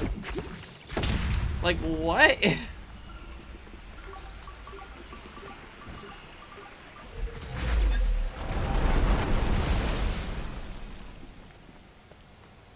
Or like, if they just never even bothered trying to come past here, because it was just like, oh, are you? I'm looking here to see if Hero interacts with anything to give me a memory. There may not be anything here, but no, there totally is. No, he's going up there. No, Hero, no, I totally did miss a memory here. No, there is a memory here. There is, I totally did miss one. I looked at this before and I didn't realize it was a memory. I'm dumb. But like, if they don't have the time in a workday to come by my house and and they'll say, oh, we tried, but no one was home, and I'm just like, I was outside of my room. I definitely would have heard you buzz the door, but you didn't, and stuff like that. So they definitely didn't come by, or definitely didn't check. Then just say that it was too busy. Glorifying the hunt. More violent nature glorifying the hunt. Jesus. Like, I would not care. I mean, like, and I get from the worker's perspective, they don't have the option to put that in on the delivery thing. Like, I get it, but I would appreciate if, like, the post office would let delivery drivers have a button that says, I was too busy today, I couldn't get around to this delivery, let the person pick it up from the post office, because apologies, I couldn't make it there in time. As opposed to telling me, lyingly, I tried to get there, but I couldn't. Or like, Australia Post doesn't do it as much, but there's some other drivers who, like Toll and stuff, who'll do it where they'll knock or buzz on a door, and the second after they do that, they immediately put the parcel back in the van and then drive off. Because they've got too many parcels to deliver to wait at every place for 30 to 60, for like 2 minutes for the person to come pick it up and stuff like that. And like, what I'm getting angry at there is, that's a system problem. That's the system being too busy and giving workers too much to do that they don't have the ability to deliver the packages in person to people's hands and stuff like that. But like, when the driver's choosing to do something that would make them take longer to do their job, and it inconveniences me, then I'm just like, why? Why are you doing that? It's fucking annoying, and I agree. I know shit is rough, but there have been some really shit experiences with delivery people in the last few months. Because if they don't have time, the package will be put on the following day's run. Well, I'm not going to claim to know perfectly that, like, they might say, this parcel has to go out to, like, you need to get this many parcels out today, or make this many attempted deliveries. Or, like, you'll fall behind a quota, or something like that. I have no idea if that happens behind the scenes or anything like that. But, like, today, I literally clicked the button saying, you can leave it here. I am fine with you buzzing. No one's here. Leave it here. Like, that makes my life easier, and it makes the delivery driver's life easier. It makes everyone's lives easier, and I specifically selected the option to do that, and then that's not what was done. And I'm just like, okay, so the delivery driver inconvenienced me and made their job harder. So why? So why? Though delivery drivers for businesses, that one screws me over way more. Sorry, I'll talk after this memory. Oh, it's the hunter dude, or the arrow dude. Their knowledge, we could make a weapon to defend our home. These tools were hidden for a reason. Toshi wanted a weapon to defend things. Oh, Jesus. Okay. And yeah, that was the bow and arrow dude that we met like ages ago. Cheers. That is slightly concerning. But no, we because working retail, we get packages delivered all the time. But like, we're a business, so if we're getting a delivery of stock, it'll often be in more than one box. And the amount of times that delivery drivers, they won't be given the full delivery, which is like fine, because they have like shitloads of boxes to go and deliver to places. So sometimes the boxes for a single delivery for stock will get separated, and that's totally fine, right? And it will have stickers on each of the delivery boxes saying this is parcel 1 out of 10, and then 2 out of 10, and then 5 out of 10, 6 out of 10, 7 out of 10. And that's all the ones that we got that day. But the amount of fucking people who come in and deliver parcels at work, who will just come in, drop the parcels, not tell them it's for us, not tell us how many parcels we got, and not tell us how many parcels we're waiting on. And so then we just have to be like, well, fuck, now we need to contact the company and ask them, hey, are you missing any parcels? Did you not deliver them all to us? Or do you have any of the tracking numbers for any of the parcels that you tried to deliver to us to see whether we're missing any parcels or not, or whether we should be expecting another delivery? Because we have no fucking idea at this point. That happens a lot. Again, if delivery is so consistently shit, if delivery is such a consistently shit business, it's because of a systemic reason that, like, the entire thing's being fucked up by either poor management, deliberately negligent management, if it's a public service, and certain people want to destroy it so people can justify, so they can justify to people to privatize it and stuff like that. Oh, etc., all those things, right? But, there's definitely, I mean, like, and it happens with workers in general. Like, I'm not going to fault a worker if they can't do things, like, to the best of their ability because of systemic problems that make it harder for them to fulfill their job. I get that and everything like that. But, like, please don't, like, screw me over because you couldn't, like, say 5 parcels, 3 more coming. Like, you've made me waste my time by having to call multiple people because you couldn't say 2 sentences as you were leaving. And, like, and I'm just like, come on, please. Or, like, I literally said, you can make your job easier if you want to and just leave the parcel here, and then you didn't. And I'm just like, come on.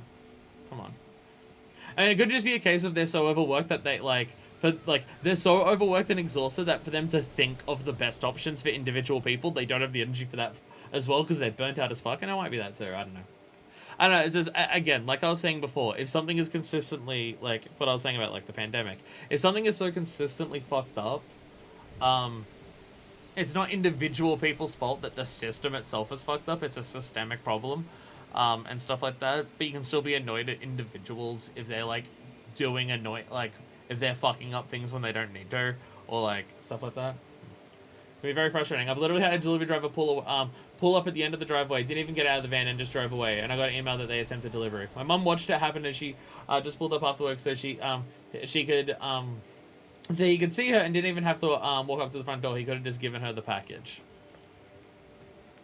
Like, is that person so pressed for time that they couldn't finish delivering the package that they already drove to the person's house for?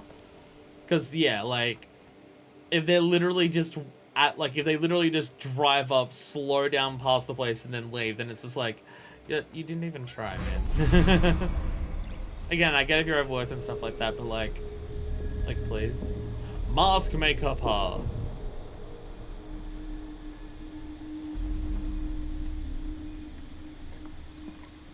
Oh, this is gonna go so well.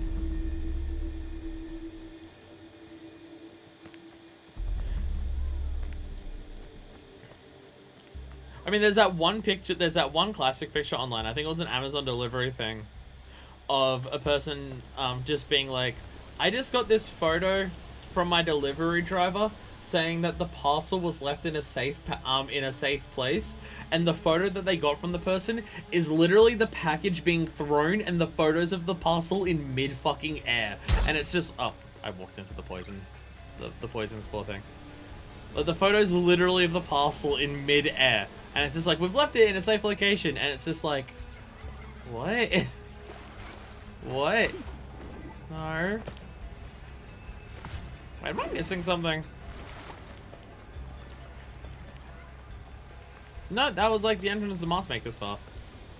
It's just the first thing I saw was a cursed chest, and I'm just like, wait, I just got a cutscene showing this area. Am I already at like a optional area? But no, there's. I can continue on if I want, but it does literally also just start with a cursed chest. Without getting hit. Fuck. Okay.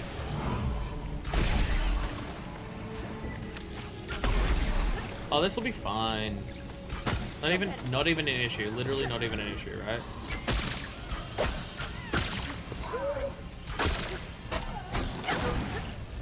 Don't be a big enemy. Oh, fuck you. Wow, you're a dick, huh?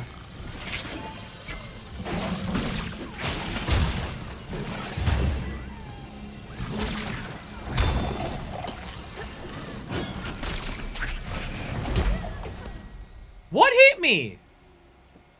Excuse me, what hit me?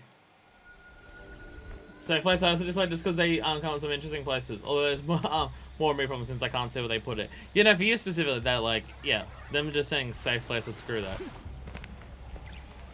So, but there's certain delivery drivers, and like we know because like we see them sometimes.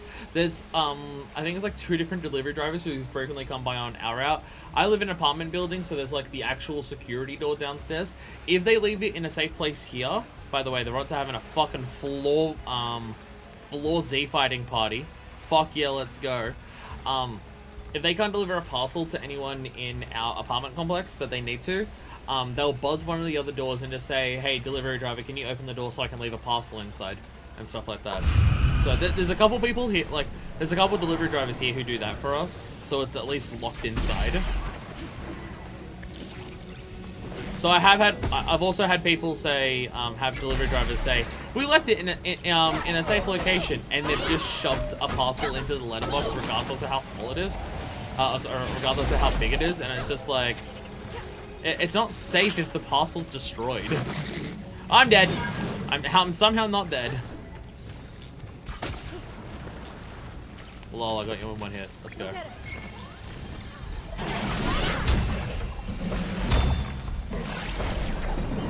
Boom! There we go. Without taking damage, because I'm just that fucking good. That's pretty good. Yeah, there's a couple of delivery drivers who frequent to, but like they must clearly have a consistent set schedule of the route that I'm on. That are pretty good. There's just certain ones who I don't know who they are, because if they're a really bad delivery driver, I'll never say them. But there's some who deliver parcels here who are really good. I mean, I also live up several flights of stairs, and sometimes they will run up the entire way to deliver a parcel, and it's just like that is unnecessary. Like, we'll come down and get it. It's fine. You're in the middle of your job. I get it, right? You don't want to run up multiple flights of stairs. I get it. And then it's like, no, it's fine. And they just go. It's like, fucking Christ. I had a driver leave a package literally under my window once. Did he know it was for your window, or did it just happen to be there?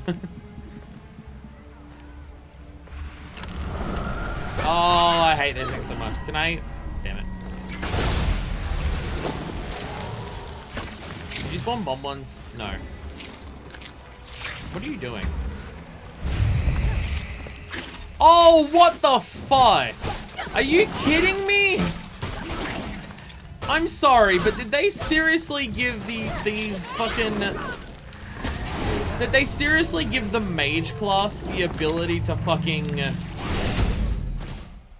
put a curse on me that drops my health to 0? What the fuck? Come on, video game. Why? Why do that? Jesus Christ. Just happen to be there? Jesus. The delivery drivers who deliver food to your window, they're the best for food.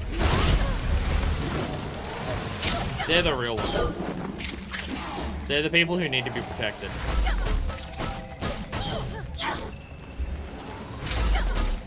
Yeah, okay. I just gotta stop him from doing that curse. That curse shit's the worst.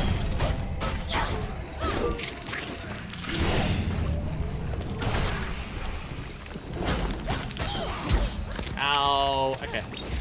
Fuck you. Die. Then it killed all the others. Nice. Don't you dare.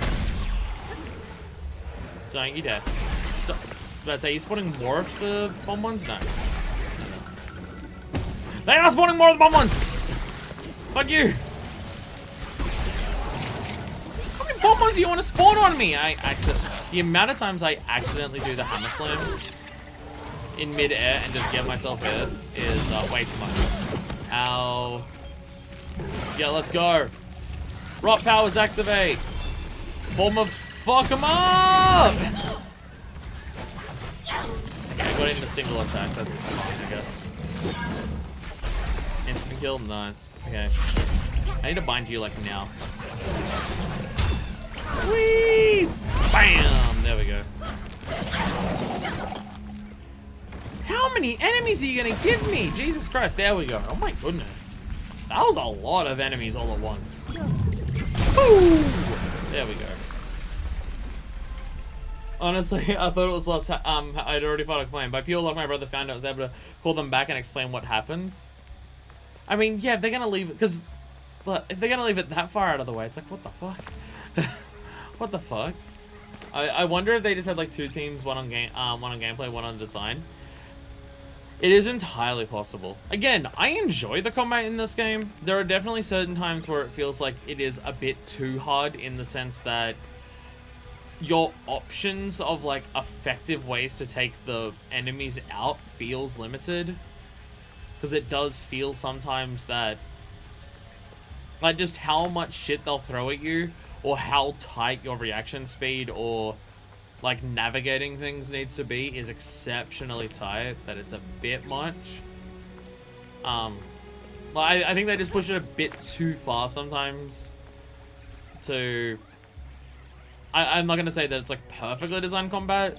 Like what the enemies themselves are and what you can do is all really fun. There's just certain encounters that get a bit much in terms of just like, I don't know what I'm meant to do here. Also, I have no idea where I'm meant to bring this thing. I don't know where I'm bringing that thing, so I'm just going to release them from that. I already did. Yeah, like the combat is... I enjoy the combat and everything that you can do in it. And I enjoy the enemies. And I enjoy that encounters usually feel very different from each other because there's at least something that makes each fight a tangible difference. Location, mix of enemies, etc. and stuff like that. I do very much appreciate it, and I do think it's well done. I just think combat has there's a couple missteps in certain encounters or just how hard they push it for what is meant to be a normal difficulty. That like some of the tricks or things that enemies will do to you feels like they could have been saved for a higher difficulty and stuff like that. But like that's the most I'd criticize the combat. But how fucking different like gameplay wise and emotional wise the combat is from the rest of the gameplay, it is a bit bizarre. Where am I going? Oh, there I am.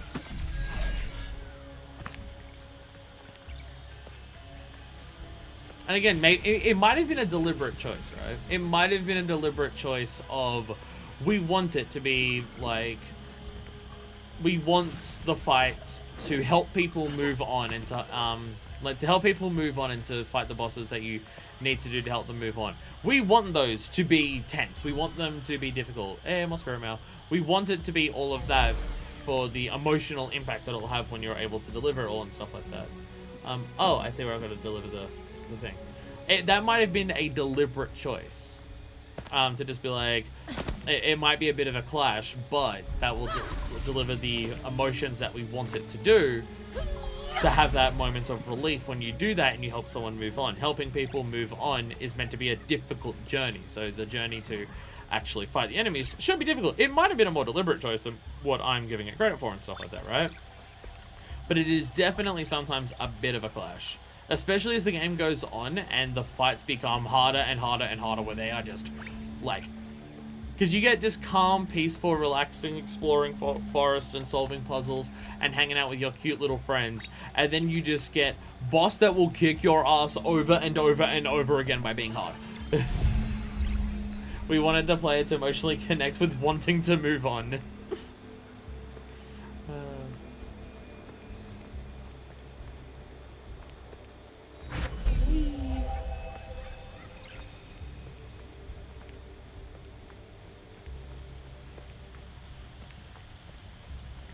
like, I'm personally mostly fine with the disconnect between the two sections of gameplay, right? Like, I don't have, like, I can get the emotions from both that I want. I'm used to emotional whiplash just in life and video games and everything like that. My favorite goddamn fucking franchise is Yakuza, right? So I'm fine with the emotional impact of a game wildly flipping all over the place, and I can, like, adjust to what the current scene is meant to be emotionally without going, but wait a minute, that's very different to what it was before, and then have that jarring feeling. Like, I'm personally fine with it. It's more so the gameplay jumping from very easy casual exploration to brutally hard boss fights, difficulty spikes that, like, throws me off, because I feel like I'm never ready for how hard the boss fights get because so much of the gameplay is relaxing. But I definitely do think there would be people who would play this game. By the way, there's a mountain. I definitely think there would be people who would play this game who themselves personally would be too thrown off by how different the two sides of the gameplay are, that they wouldn't be able to enjoy the two sides properly because it would be too jarring for them to swap between the two. I do think there would be some people who would play it who would experience that too much. That they wouldn't be able to immerse themselves and get the feeling that they want from one half of the gameplay because of the feelings of the other half. And just, like, they can't get used to that flip-flop, that they just feel like they're permanently, like, kind of lost with what they should be getting out of the game and stuff like that. There would definitely be people who experience that. Because you can already see reviews for other games where people would just be like, this game takes itself seriously, but then there was one time where this character said a joke and what the fuck? Right? So, yeah. I mean, like, I've seen people say that about Yakuza, for fuck's sakes. I've seen people say, like, I can't get into Yakuza because the story is about intense crime drama, and stuff like that, and, like, people's lives are at stake, and all of these things are gonna happen. But then you get to some of the side things, or some of the more lighthearted moments of the main story, and all of this wacky shit is going on, and I just can't get in. I can't get invested, because how am I meant to take the story seriously of the game if the rest of the game doesn't take itself hyper seriously? And I'm just like, the emotional whiplash of Yakuza is one of its strongest strengths, because it's part of, like, the whole theming of the Yakuza games. It uses the emotional whiplash between those two sides to convey as much about the human experience as it can. You know who Kiryu is as a character because of not just how he deals with intense things, but how he deals with just people in general throughout his life because of all that side stuff.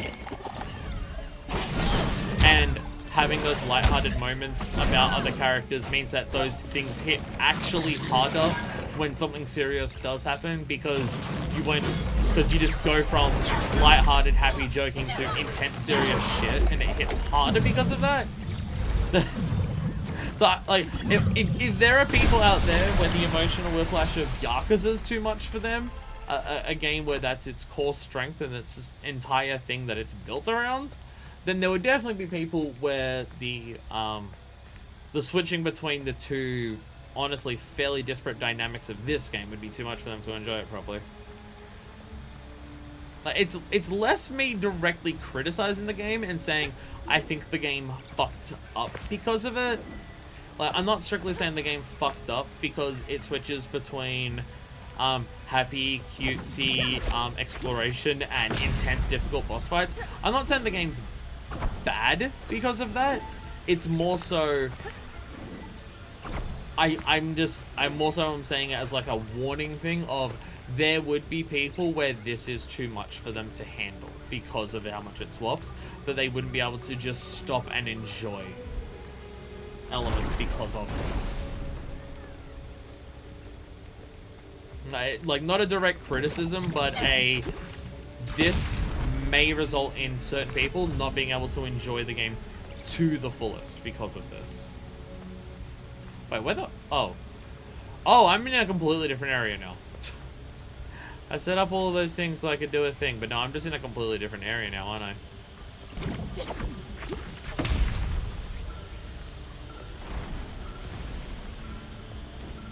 Can I shoot that from here?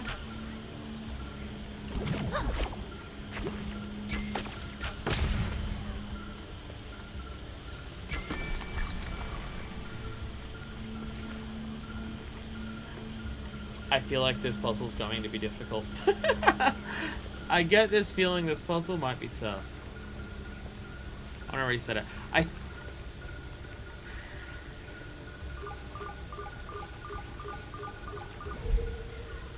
just wanted to reset so I can have more time to reanalyze what my options are. Because they've all got crystals on them, shoot them to rotate them, so I'm just like, I feel like I have to use it at some point. Can I shoot that from here? I can't shoot that from here, so it's gonna blow you up immediately. Yeah.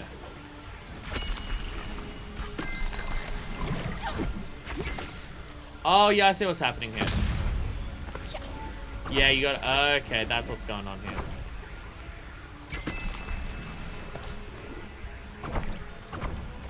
Go! God, I love that shit so much. It's so satisfying to use the bow and arrow hook shot in this.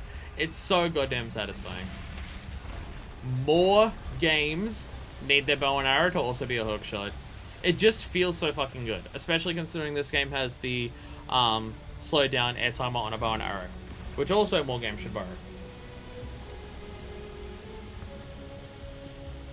Look, at there's one mechanic from Breath of the Wild, or idea, that more games should steal directly from Breath of the Wild. Because I feel like a lot of people probably want to steal the open world elements of Breath of the Wild. But honest to God, seeing other people who have tried to make Breath of the Wild like open worlds, and from my understanding, not a single person has gotten it, in terms of why Breath of the Wild's open world works the way that it does and works as well as it does. I don't think there's been anyone who's actually gotten it yet, from my understanding. Because you can't steal that element because no one gets it, just steal Breath of the Wild's slowdown on mid-air aiming. That's totally fine. Like, that's good enough. Because that shit is so satisfying. I'm not saying that that shit is as satisfying as its open world elements are, but I'm saying it's pretty close. But I'm saying it's pretty close. Oh god, why? I didn't hit them both, did I? God damn it. Hit you! Do they turn back after time? Can they find a way? Terrible! Terrible reference! It was barely even worked as a joke, but I went for it. There we go. Nice. Despite the fact that I'm like constantly fucking on the boss fights, I feel like for just general combat in these areas, I feel like I've got a better grasp of it today than a lot of other times.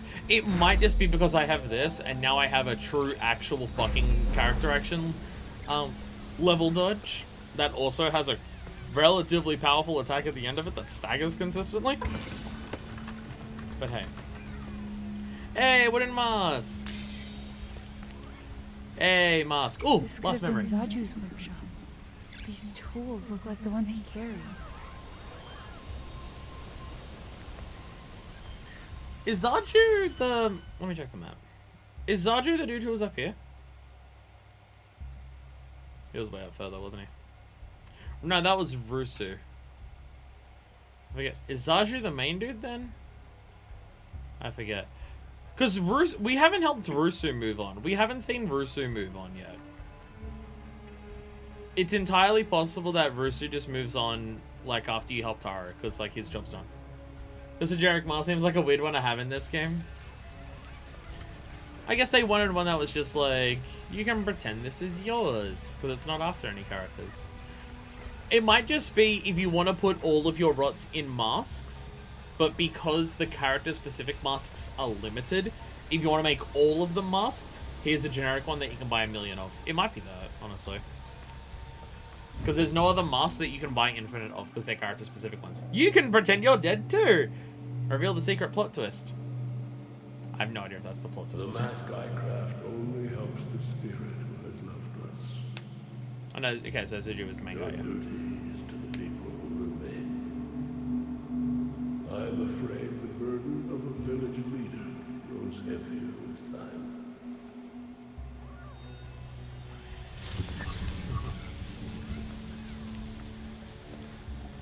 just openly saying to the guy, like, it's going to be more and more difficult for you to go on to accept how fucked up everything is. And now the guy's just like, why is this guy having such a hard time accepting how fucked everything is?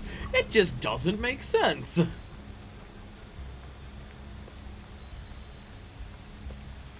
Whee! Bam!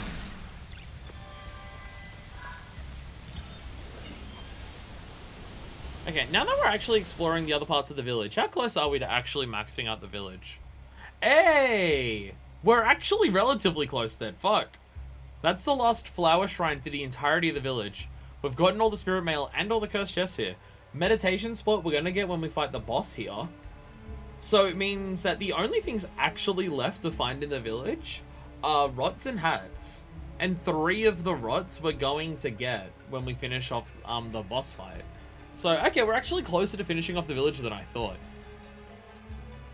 I mean, like, there's still a lot that we haven't found across the entire game, right? Like, there's still multiple checkpoints on every single place across the game that we still haven't found everything for and stuff like that. But we're a bit closer for the main village area than I thought. I told him everything was awful, would get more awful, and that there was nothing he or anyone else could do. And now he's just more upset. I can't tell why he's just being so pissy about it all, honestly. Goodness.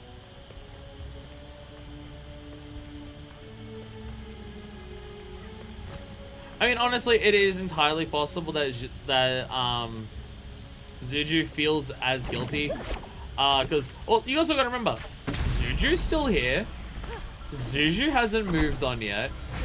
And it's entirely possible that... Oh, God. It's entirely possible that Zuju hasn't moved on either because he feels guilty about the village, about the village being fucked up, and he feels guilty about Toshi not being able to move on. And that might be the thing with Rusu. Rusu might feel like maybe the reason that Rusu hadn't moved on yet is because he couldn't move on until Taro did, because he felt responsible. And it might be possible, it might be the same thing with Zuju. He can't move on until Toshi does, because that's the thing that will help him. It's just we never saw a thing of Rusu moving on, so I just wonder, has he actually done... Like, if I was to go back up to the top and see him, would he still be there? Or would he be gone as well because, you know, we already did the help thing?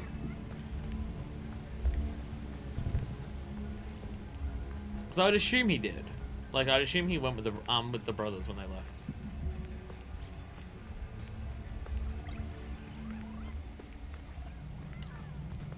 Oh. Oh, I see. Oh, it's gonna go so well. I'm so excited for this boss fight. It's gonna kick my ass. Oh, sick. We've also got groups of enemies to fight before the boss fight as well. Why are they all blue-coated? Is that a new thing?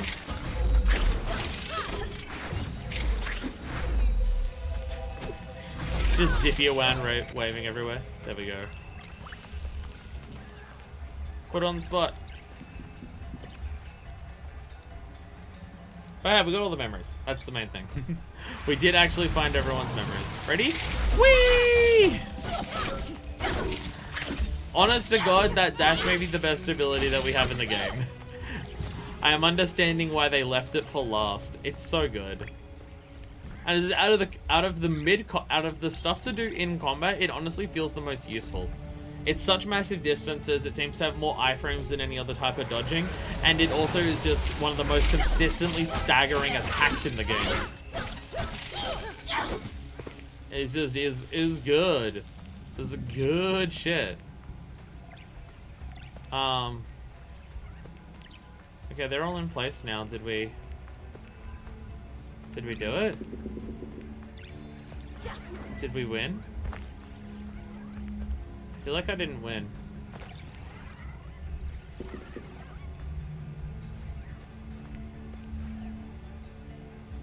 Oh.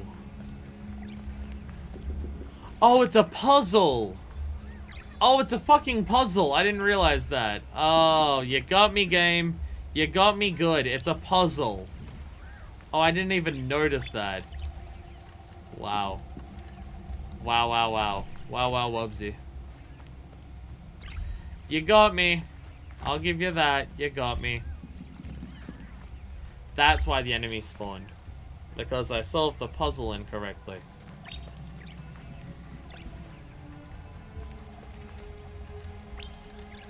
I didn't even notice the things on the side of the bowls. Hey, there we go. There we go.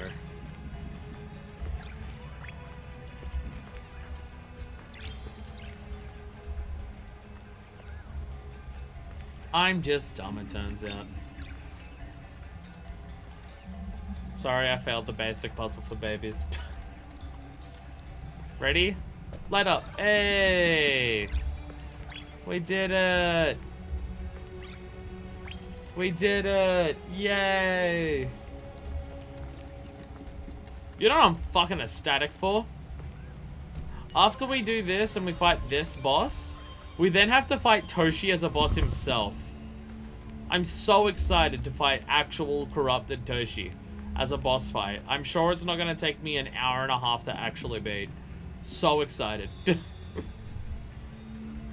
As if this one isn't also going to take me that long. Okay, last two was melee. Previous one was range. So what's this one?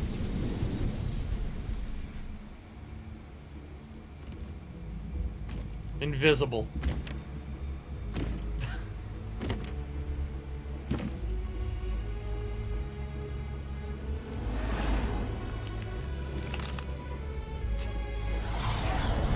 Mage! No, no, no. Different type of sword. Not a glaive, but different type of sword. Oh, okay, okay, okay. Okay. Okay. Oh, he's a summoner. He's a summoner. Okay. Full stream just for the final boss. It may be. You say this, but it very well might be.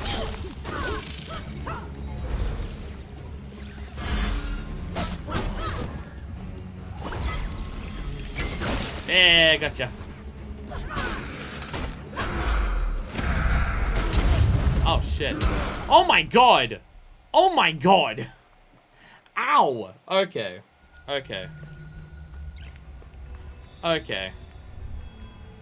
Okay, you seem to want to kick my ass. I understood. There's literally no point in locking on, is there? Oh, there is a point to lock. Hey, if you actually lock on, it'll actually zoom into where the boss teleports to. There is actually a point to locking on.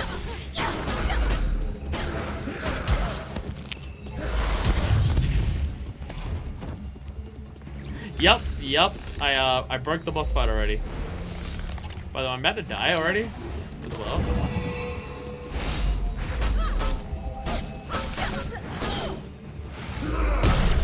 Jesus Christ.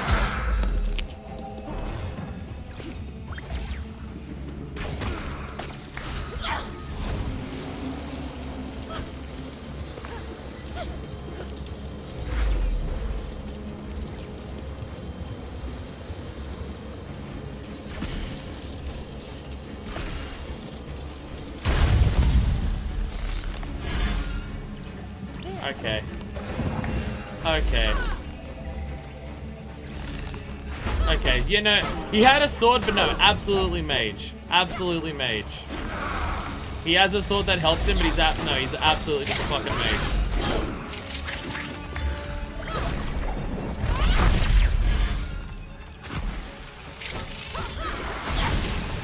Oh my god, it's that same attack that they all have. All of them have that attack of crushing with the spirit bulb.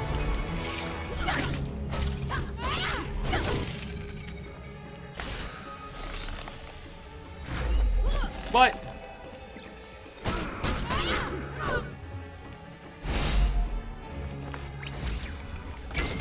Yeah.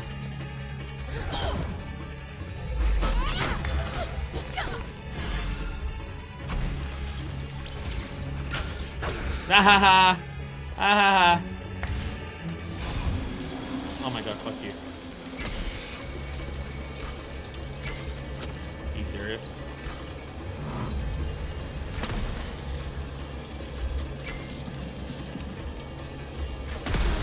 Hey!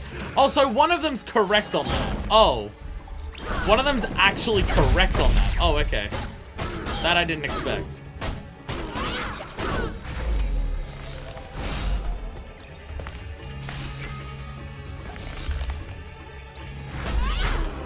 Hey, there we go. There we go. Might be a tricky little fucker, but he seemed to have way less health than the others, so he went down pretty easily. Ayo. That may be the boss fight that I've had the least attempts at. I think I only died once. Fuck yeah. I feel good about that one.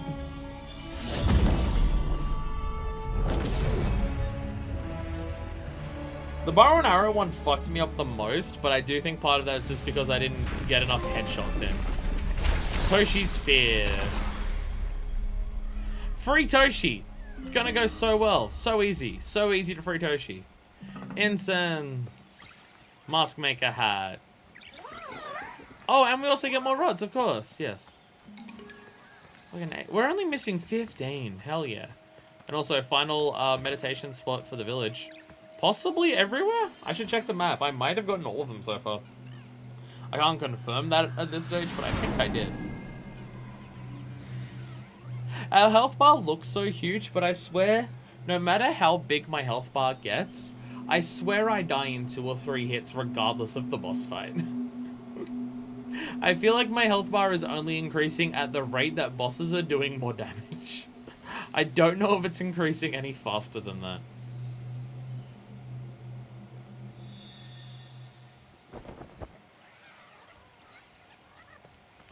If I go around to everywhere, all meditation spots in the fields, none in the storehouse, village heart, yeah, we got the one down there. Village heart is a really big place. None back in the ruins. Oh, we missed one in the Forgotten Forest, actually. So we've missed one somewhere in the Forgotten Forest. Okay. We did miss one meditation spot somewhere. It's bullshit. Tajat? That? I'm not sure if you're saying Tajat or that. That's clearly why the last few bosses have been so difficult. Oh, because I missed the one? Yeah, definitely. Hey, we're starting to get some of the snow here. We're actually... I mean, like, the mountain path is literally right there. The boss fight is there. The boss fight is literally there. But I can't just jump down into the river from here, apparently. Hey, buddy. I knew Toshi since he was a boy. Watched him grow into a leader. He cared deeply for our people. Losing so many drove him to do terrible things. Was he the one who made the mountain sneeze? Did he make the mountain sneeze? Toshi, was that you? Talking about him as if he's been a very naughty little child.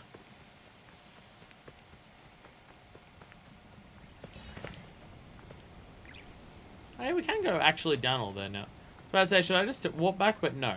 The area is now cleared of corruption. I should actually explore it. See if there's any shit around! My bones! Ow! Actually, yeah, what the fuck? Oh, it was over there. Huh. This spirit gate is still here. Interesting. In every other area, when we've cleared it out, these have disappeared.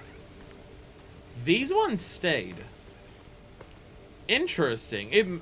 That makes me think there's a collectible that you need this for. Although now it just warps you across that. You don't have to do anything else. Although getting back you need that.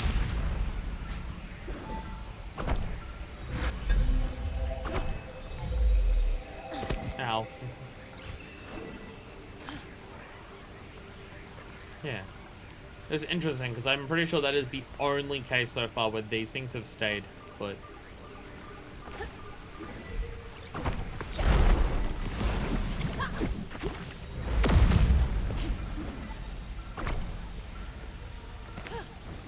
Because I could say it's required for navigation, but it's required to get to certain platforms in the last area that we were just in.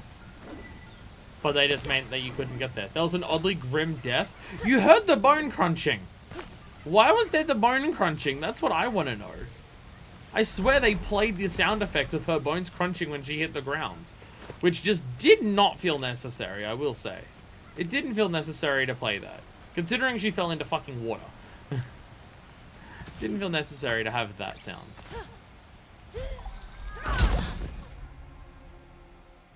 The game really does not like you jumping down areas. Like, I know why they do it. It's so if you accidentally fall doing something, you don't have to trek all the way around to get back. But, like, when I just land perfectly fine on the ground, and it still says, nope, you died, teleport back, it does feel weird. It definitely feels weird. Oh! This bridge to the fields! Now it's actually open! Hey-oh. Nice. Nice. Yeah, like, I get why they do it, but it is still just a bit... Like, if I fall down here, will it do it here? Nah, didn't do it there. That was considered fine. I don't know, again, I don't actually know if this gets us anywhere. I don't know if taking this little spot here gets us anywhere. I mean, it's a cool, like, they just want to make shortcuts across the village so you can just navigate the entire place easier and make it feel more real and lived in, that people don't have to solve platforming puzzles to get around their own goddamn village or walk massive stretches around to get around it. I get all of that and stuff like that. But just from a gameplay perspective, I don't know if that actually opens any shortcuts that are like physically useful. But I appreciate that they're there, nonetheless. Did I die then? No, I appreciate that they're there nonetheless. Anyway, we probably have a bunch of hats to buy, and by a bunch I mean like 5.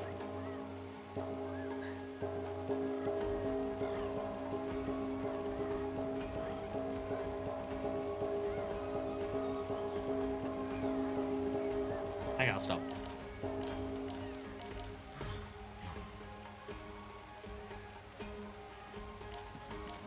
Yeah. Not that many hats that we're missing. Like, relatively speaking.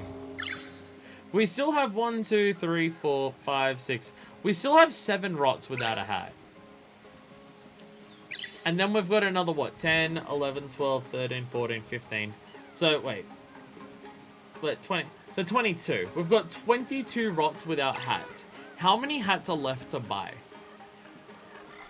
Just out of curiosity. 1, 2, 3, 4, 5, 6, 7, 8, 9, 10, 11, 12, 13, 14, 15. Okay. So if 7 of those are doubled up, that's enough hats to have, like, 2 of everything that's not unique and then 1 of everything that is unique. Although there are also seasonal hats, which are only available for like a couple days, but you might be able to rewind time to get them. I don't know. I'm going to try that at some point. I just want to try it during the main LP.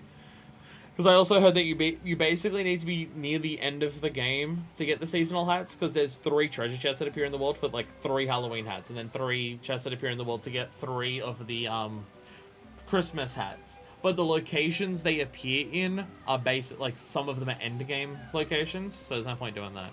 But it's like, if we do streams after I beat the game to do catch up and everything, which I've not decided if I'm going to do yet or not. I just like for each of those streams set it to a day or not. What about you, Deku? As the main person who's been tuning into the series, which I do appreciate, what's your opinion? Do you want to watch post-game streams of collecting everything? Your dash allows you to exist briefly in both the physical and spirit realms. My dash is super sick. Use it to evade attacks, or move in quickly against enemies. How about anything about like the person we're gonna The cut? rot numbers have grown. How do you keep track of them all? All their unique hats. I wonder if they would let you dress them up with hats. Do you see all the hats they're wearing? Sure, why not? Hell yeah. Search for Toshi's relics. Use I already your got them. dash to travel. I already got them. Your dash. Use Okay. it to evade attacks. All of the stuff he's telling me is stuff that I've already done. He's not any help. I think it's time we go rescue Toshi. Or attempt to rescue Toshi. Strap yourselves in and strap yourselves on. This might take a while. If it's anything like the last two mask bosses, it might take a while. This might be very difficult. They still got the fog? Yeah, still got the fog, so I can't say back. Oh, I actually don't know. My eyes don't really work anymore. You're Taro, right? Oh, God. Oh, God. Old man's gone senile. Oh, my God. He's forgotten who Kana is. Fuck. Fuck. Oh, hey. That light that we saw there. That's where we were before. So. Under 10 attempts, yes or no? Oh, I'm fucking scared. Oh, I'm so fucking scared. Oh, I'm fucking terrified. By the way, these two giant knight statues here look unlike the any other statues that we've had in the game so far. Oh, I'm so not ready for this. Oh, I'm so not ready for this.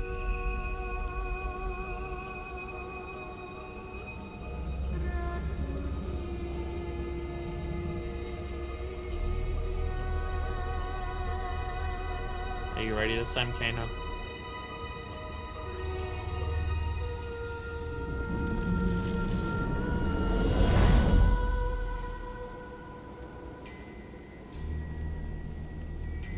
Your will is strong, spirit guide.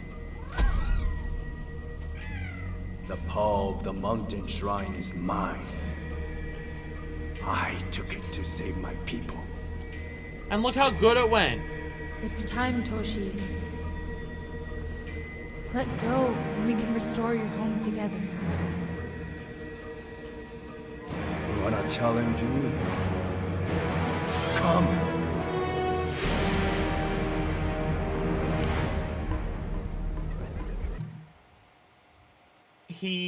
Oh, this is so sick.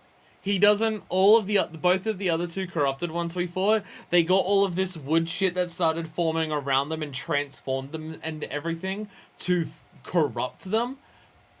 He's already so corrupt mentally that he doesn't have anything like that. He's just him.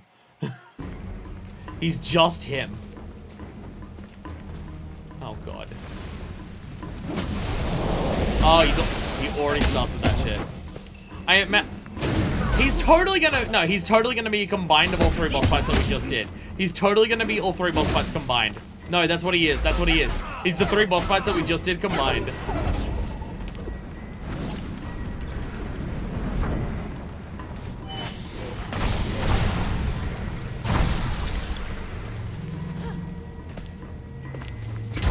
Ow. Wood in the brain. Basically. Oh, anime as fuck. Anime as fuck. Ow. Ow. Jesus Christ. Oh, he also... Oh, no, he's a combination of not just the three fights that we just had against the others. No, he's a combination of, like, all the boss fights in the fucking game. He's got the shockwave shit that Adira had. Fuck. Fuck, he has the shockwave shit that Adira had.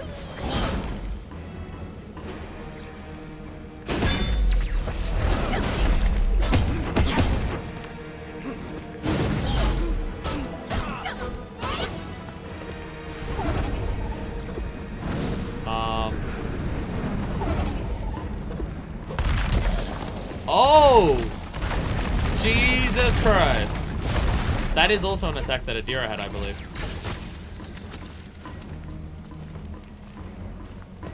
You know what? Is there any other health pickups in here? There's only the two. I swear they only ever give you 2 health pickups.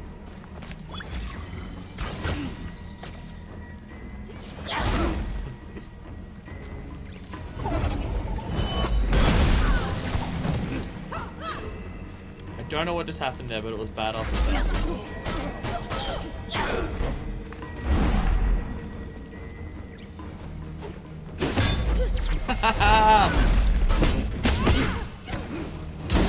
Ow.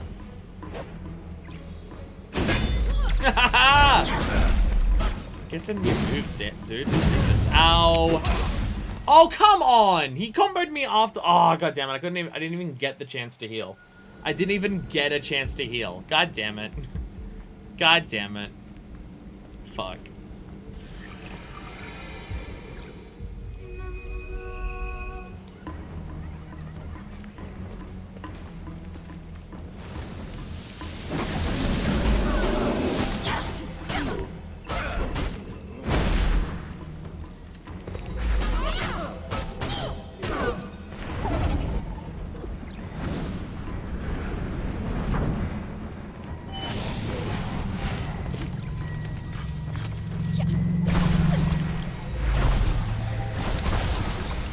Yeah, dashing out of the way of that seems to be the best strat.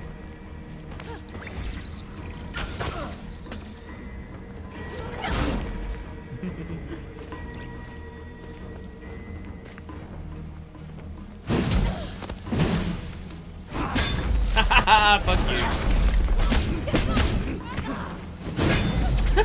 Fuck you. Try it.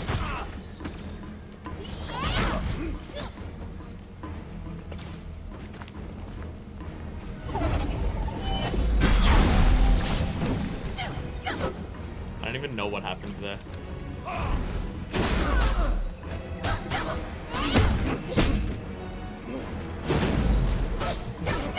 Honestly, I'm thinking the dash that we have might be too strong.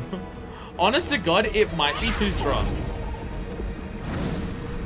Like, it seems so good at countering a lot of shit that he does. God damn it, I was really hoping that was something gonna happen. But it didn't.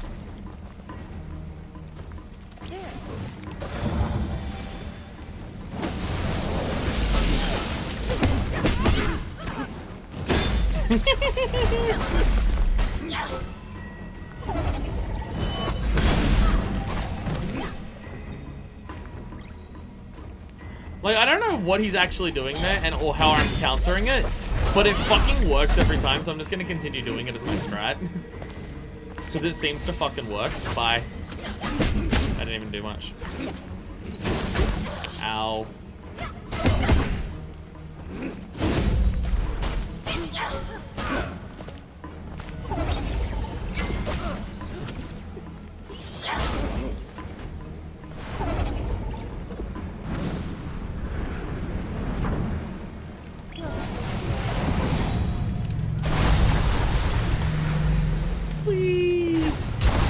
Oh, there was one still chasing me, motherfucker. Well, no you don't.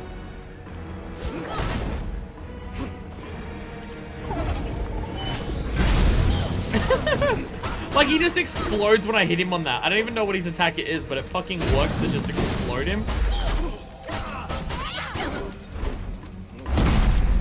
Ow.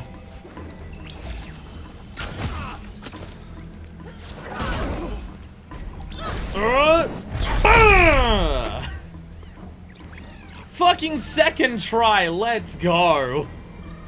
Second try, let's go. Boom!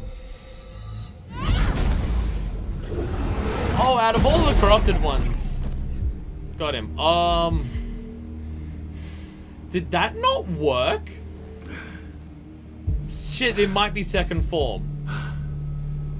Together, the Rot are quite powerful. But I have faced them once before. The thing that's flying in the sky around it. Uh-oh.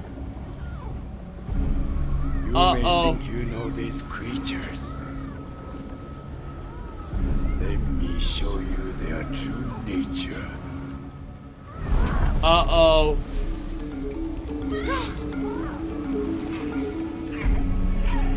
Hero Rod! No!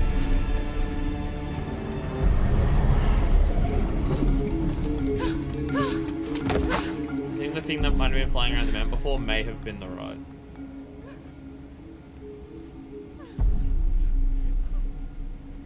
It makes me wonder if him fighting the rot before was what caused the mountain to explode. A leader walks alone. Confront Toshi at the mountain shrine. Well, fuck me.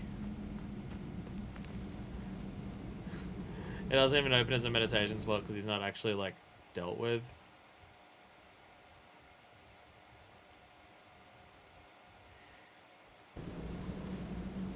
Hey, Deku, can I ask a quick favor? I was about, because it requires spoiling yourself on this. I'm curious whether we're about to do the final boss immediately, or whether there's like an extended sequence of going up the mountain before we do the final boss. Do you possibly know if you could find that out for me? Again, it risks spoiling you, so I'm like, I don't want to do that. But like, if you don't want to spoil yourself, that's fine. But because I'm just like, if there's an extended sequence to go before the final boss, I might save that till next time. But if like we're about to do the final boss, I should probably just go through this portal and find out myself. Hey, we might be at the final boss. This might be the final boss. Mountain Shrine, the lonely path. Reached the mountain shrine. Seems like final boss? Okay, that's what I'm thinking.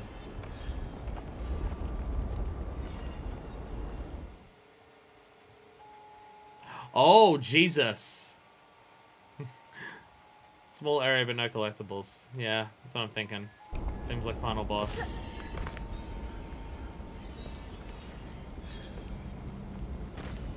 Are we at the top of the mountain? I mean, there's still taller mountains around me.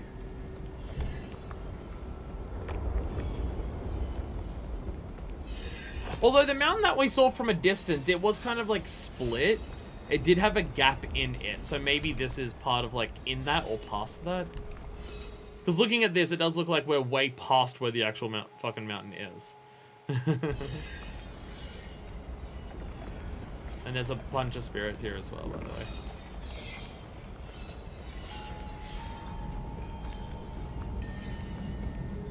Sorry, I just can't help but explore all the prettiness everywhere. Even though there's actually nothing here to grab. If we seriously have to do the final boss without being able to use rot actions, that is going to be tough. Because that also means we can't heal. And that's what terrifies me. No extra damage rot arrows, no massive damage rot hammer. God damn the light. Oh, dramatic zoom out. Nice.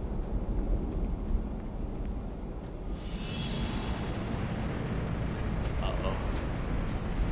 I think we might be fucked. There go all the rot.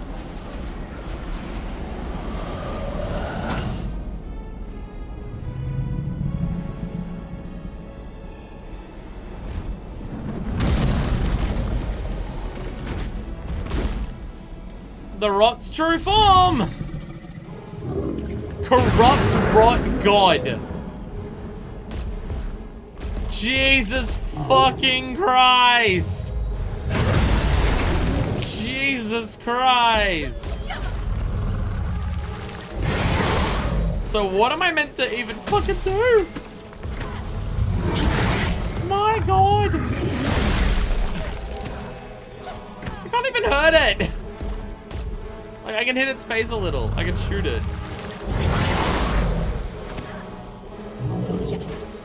Literally, my staff bounces off of it. My staff literally bounces off of it. I can damage it slightly by shooting it. Throw a bomb on its face. Try hitting its weak point for massive damage. Jesus Christ. That. Thing is, I don't know if the staff works at all for I don't know if physical attacks work at all on the fight. It might only be your range attack. Jesus fucking Christ. Got it. Ah. Get fucked.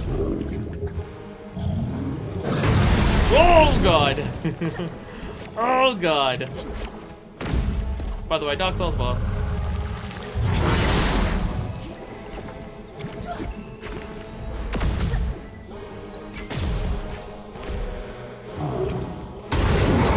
Ah! It's fucked up how it's walking on its hands like it actually is, like they are actual hands because it's got them balled into a fist. Like it's not like it's an actual four-legged creature. Yo, explode! Get exploded! Uh-oh. Uh-oh. Oh, normal enemy rush. That I'm really bad at.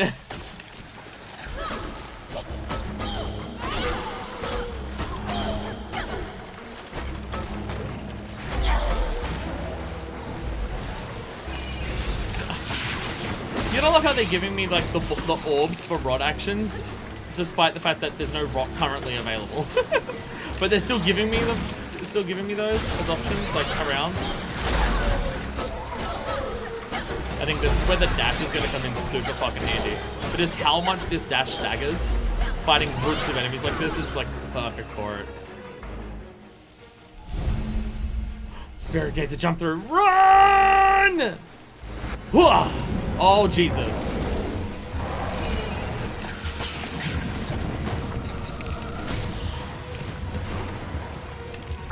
Go get it. Oh my god. I'm not gonna even try to fuck up the main thing until everything else is dead.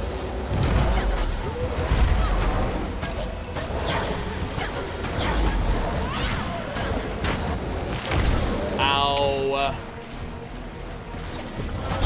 Oh, god damn it.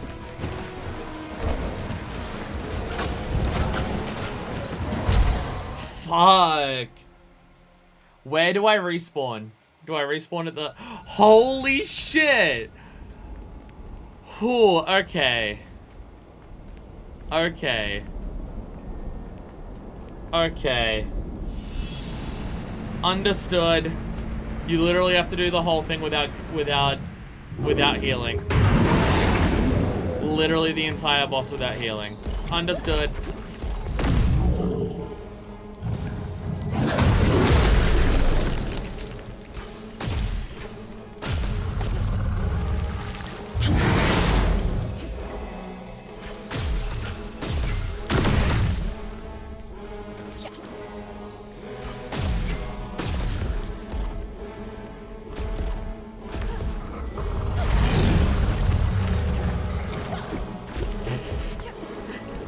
Yep. Yeah, I fucked up one of your little horns there. I got ya. Hey, there we go.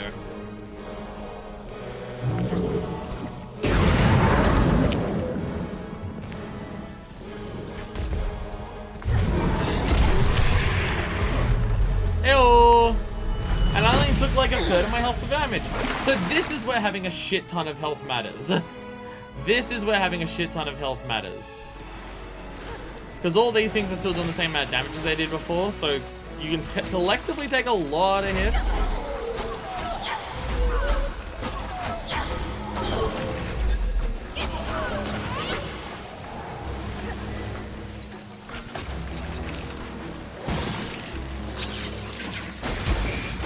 Oh my god. Oh my god, I need you to die. Fuck you! Come on! Stand still. There we go.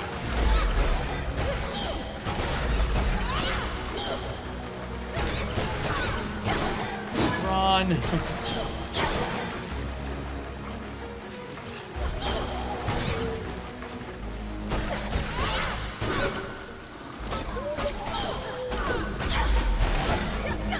Jesus Christ. Jesus Christ. I don't think I took any hit. Oh, I took one hit, like, right at the start of them. Okay.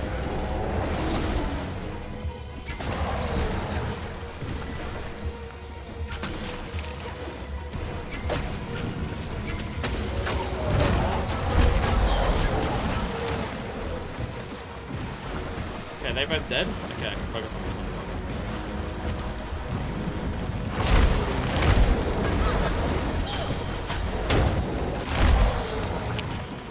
Fuck.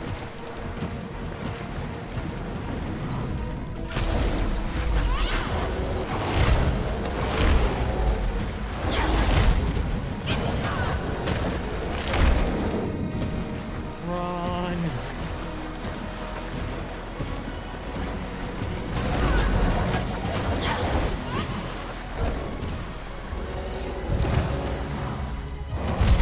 God damn it. Like, the dash is so good at, like, staggering the enemies and stuff like that, but it's just... Oh, you can't even hit through everything on it? Fuck.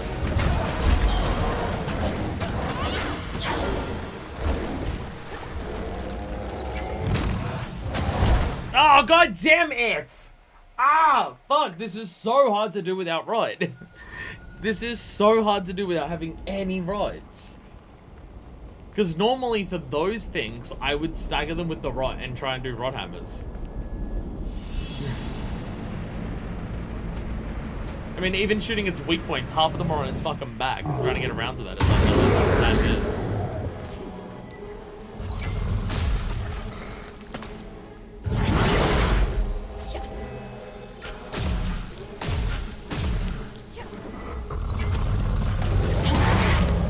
Fuck me.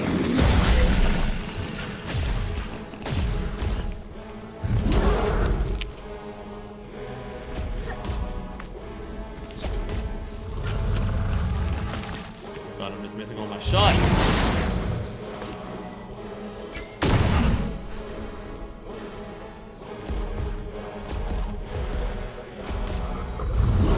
Get away from me, please. I don't like it when you're near me. Oh, really? Really? It also has a command grab, of course. Why do I feel like this thing's going way harder in the, like, at this starting phase than it ever has before? I feel like this thing's never been like this. It's literally outside of the bounds of the fight right now. Give me help. I swear it never chased me this hard or anything like that before. I swear.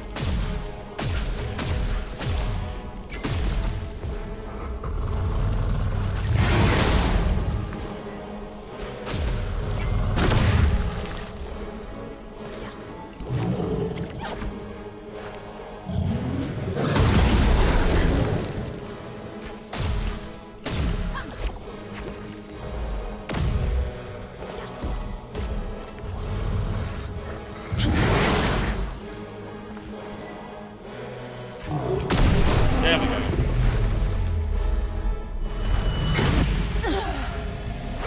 I mean, we have barely any fucking health to do this with, so we're not gonna make it anyways, but, you know.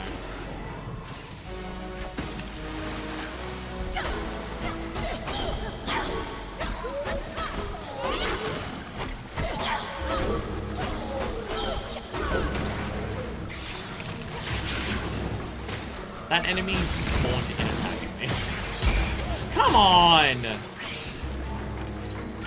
I feel like the AI's gotten way harder on this attempt. Like, there was 4 of them that shot me very quickly just then, where I feel like last time, 1 shot ever?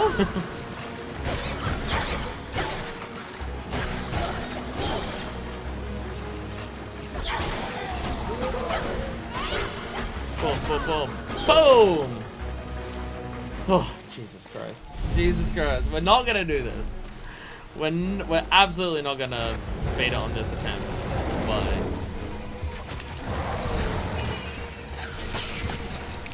I think it's just like, I don't know how to fight this thing.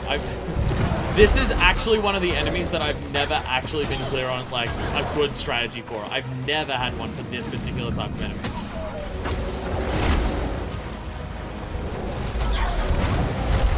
Like, I had one, and it was good using rot abilities to just chase it.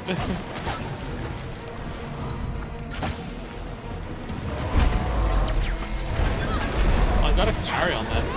I just don't want to rely on parries, because if I fuck up a parry, then you know. Oh my god.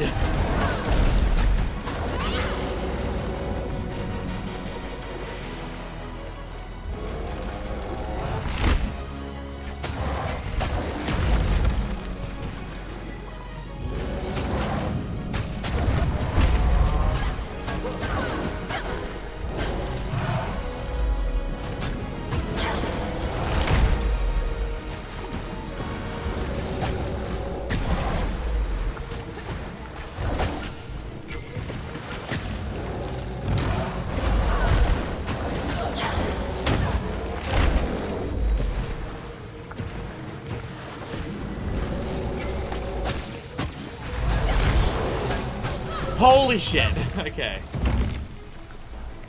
Holy shit. Oh. We have a few rot back. We can get some. Yes. We have the ability to get any amount of rots back. Oh. We have made some fucking progress. We have a single rot action. Oh. Run over and immediately fucking heal. Oh my god. Okay, he has regenerated his horn, his hand. I swear I showed that one already. What? My god! Take a fucking chill pill, corrupt rock god. You're right there, buddy. Holy fuck. Ow.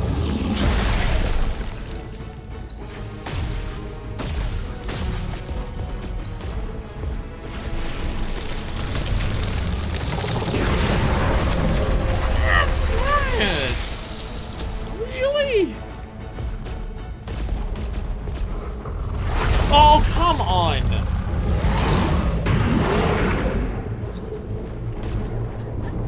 Oh, Rick!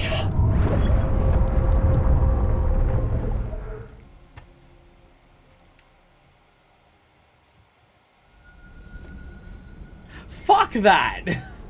Fuck that! That was actually just an instant kill. Fuck that! After all of that, you're gonna hit me with an instant kill? Are you fucking kidding me? Actually, fuck that. That's just straight up not fun. That's just straight up not fun. Seriously? Why? Why? It's so hard to get to that phase, and it just has the ability to just say, I choose you for death now. Fucking... Okay, I'm just stuck in it now.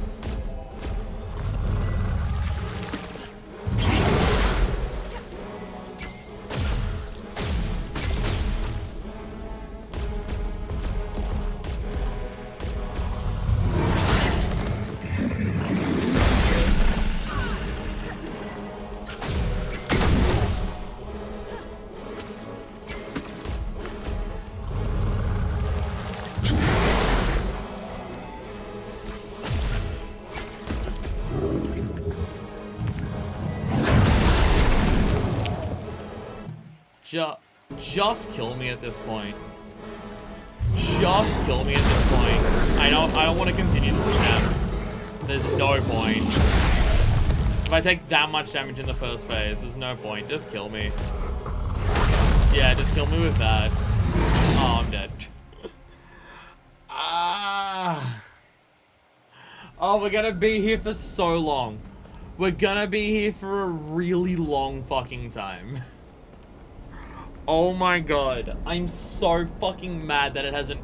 Well, it's not a guaranteed instant kill for the grab, but if he grabs you in a way that you're close to the edge of the arena, it's an instant kill. And that fucking sucks. I mean, if you've watched my stuff on him for any decent amount of time, you'll probably know my hatred of instant kill mechanics.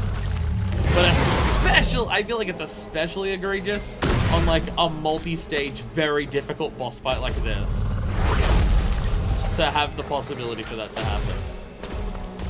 Because I was basically stuck. I couldn't move once I was out there. So like, I was taking damage out there and I basically couldn't move. I was never gonna get back to the arena in time, regardless how much health I had.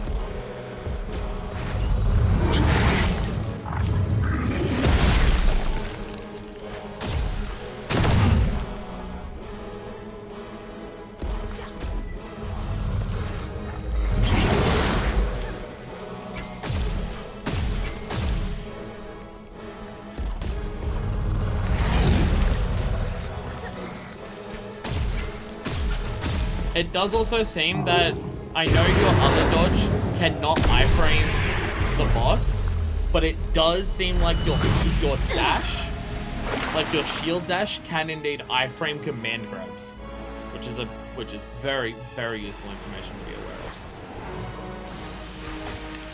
Okay, at least done this.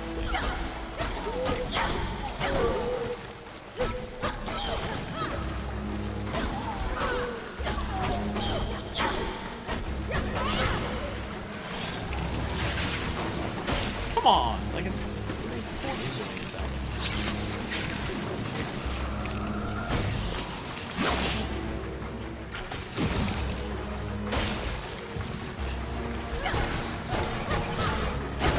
Don't want to get surrounded by attacks by enemies because they don't know what's going on.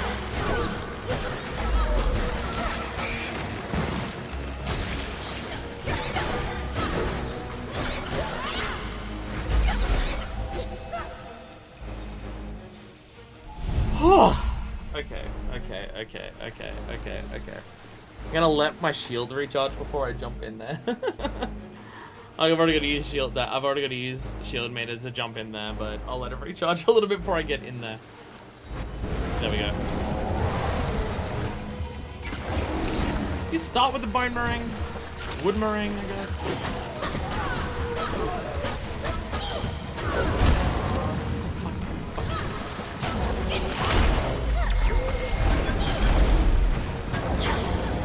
That was the luckiest parry ever, by the way. I'd like to point out. That was pure luck. I was actually trying to shield it.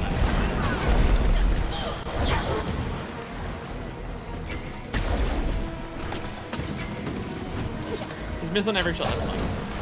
I don't need to hit them.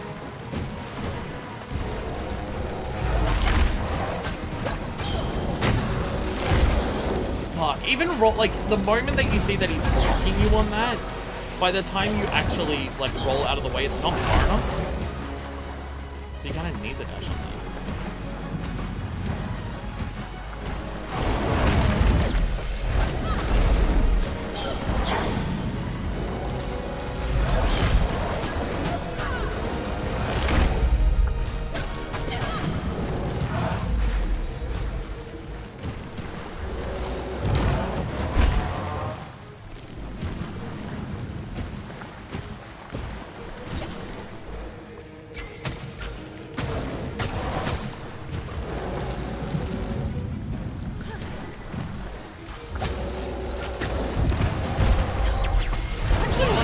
Charged arrow does more damage, or whether it's just more accurate. I actually have no idea.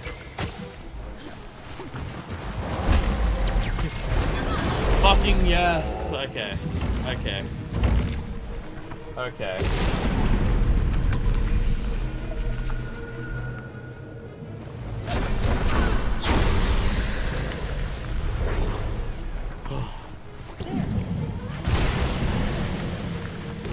Okay. Now the boss fight begins.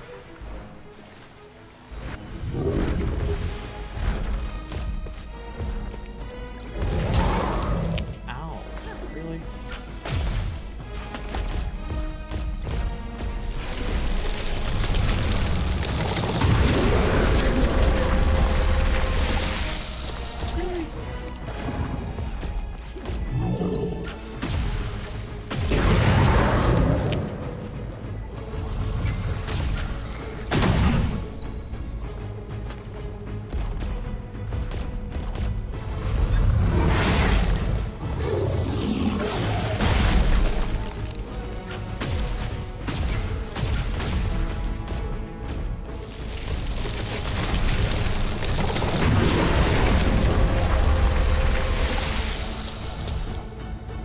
might be able to dash through that, but I just feel that's way less safe.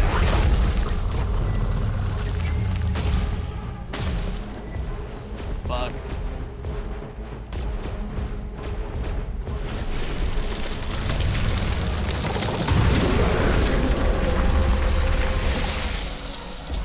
I mean, that shit's intense as fuck and it's awesome, but like, holy fuck. Don't like it. Okay. Might as well.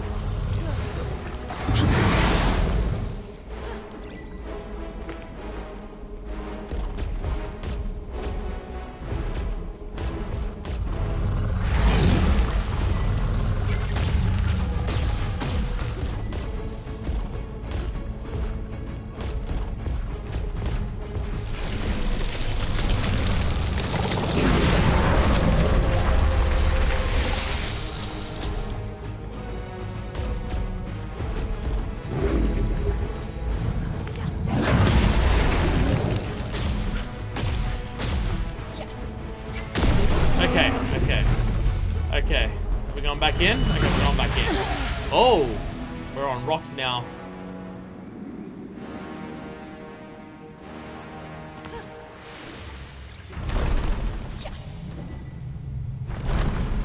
Oh. Oh, it's a platforming challenge. Oh, it's a platforming challenge. Where am I meant to go?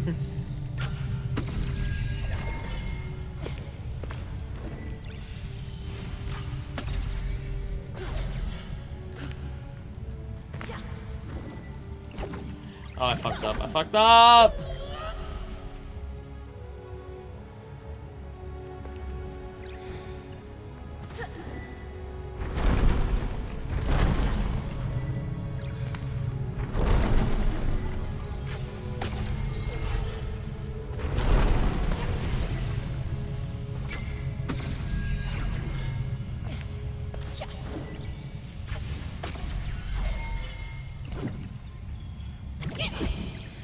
Did that hit it?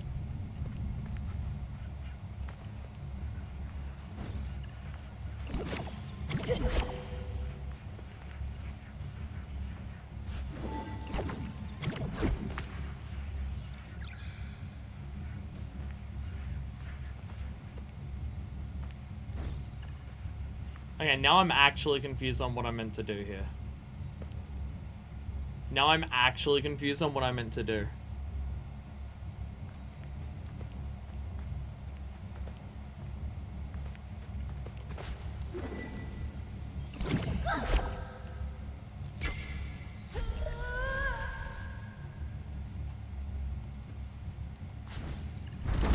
I mean, at the very least here, falling to your death here doesn't, like, lose health.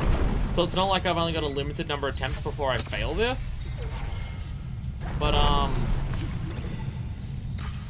I don't know what I'm meant to do. Leap of faith for the flower. Can I get far enough to it to shoot it? That seems like a really far distance. Like, can I... How far away from the flower can I... Oh, Jesus. Maybe it's better enough. Okay, yeah. This has got to really go for it. Jesus. Okay. Whee! Christ.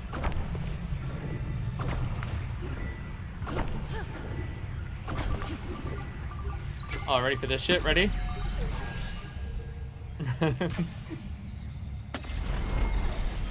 Mid-air aiming. Whee! Let's go! Yeah! Okay. Okay. Okay. Where else stuff? More rocks! Okay. No actual combat for this one, but... And we have all of them back now! Or at the very least, we got a absolute shit ton of them. Boom! Okay. Okay, are we just gonna teleport out now, or are we gonna find more enemies in here? Oh, we're back out. Okay. Okay. No.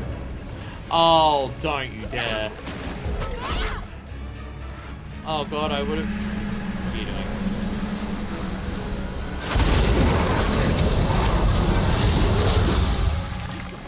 A very big attack. It's aims! Jesus Christ. This seems unfair. Just gonna put it out there. That seemed unfair. Oh god. Oh, you can block that one. I'd rather have had enemies inside of it. I'd rather have enemies inside of it. This is just so... Oh my god. Oh my god. Oh my god. Oh my god. Oh my god. Ah, Jesus Christ. Wee-haw! How do I damage it? Oh! Oh! Oh! When it charges up that... Oh! Oh! Oh! You're literally trying to kill time until it gets ready to do that attack. Ow. Ow. Ow. And you want to attack the rot enough so you can have enough health when it does that. Like, it's spawning in enemies and killing them, and spawning in enemies and killing them, and... Ah! Did he get it? Did he get it? Yes! Yes! Let's go! Let's go! Let's go! Ow, ow, ow, ow, ow. I don't like being near the edge. I don't like being near the edge. That felt like the most bullshit I managed to just scrape by with collision detection thing ever. Oh, Jesus Christ. Is there a health thing? Just so I can grab it. It's not gonna put me up to max any. Oh no, it did put me up to max. Ow, let's look ahead. Ow. Ow. Get in there! Come on, Rots! Go, go, go, go, go! Go, go, go, go! Get it! One final arrow! Oh, Jesus. Oh. God, the gauntlet at the start is really the hardest part of the entire fucking boss fight. Hero Rot! Oh no, is that Hero Rot? No, this is one of the general rods. Holy shit! Holy shit! God damn! Yeah, the gauntlet at the start's by far the hardest part because he's got to do so much without ever having the chance to heal. Oh, but after that, like, the second phase is still difficult with just, like, trying to hit it and stuff like that, but then it's just platforming, and then that last bit's, like, more spectacle. Oh! Oh boy!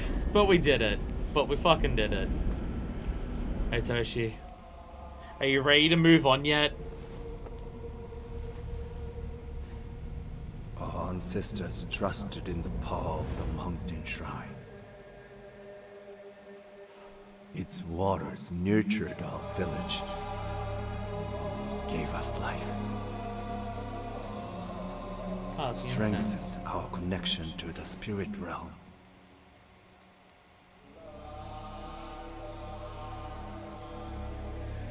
I could not understand why he would betray us.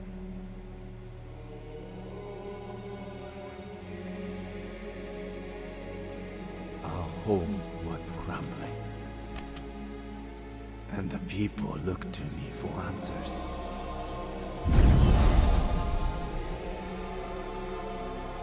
I failed them, and could only watch as life drained from the village.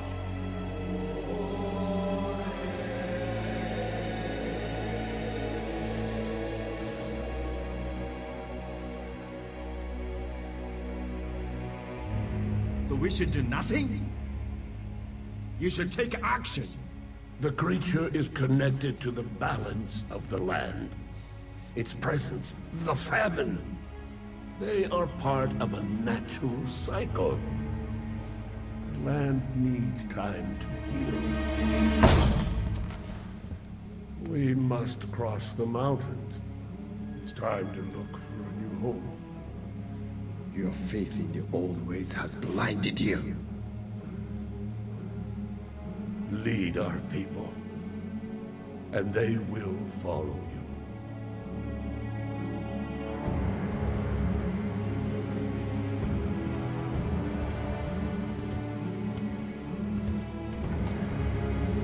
Zajiro, you have the power to stop this. We should drive it out. Put down the staff, Toshi.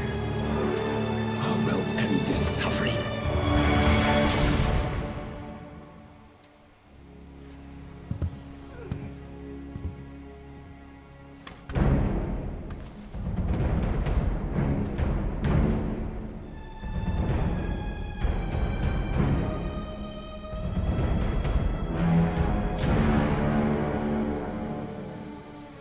Why are you punishing us?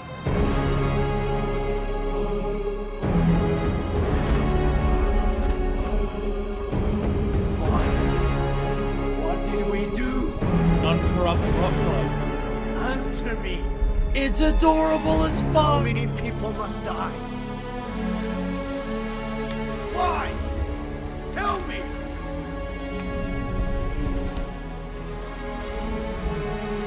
Don't turn your back on me.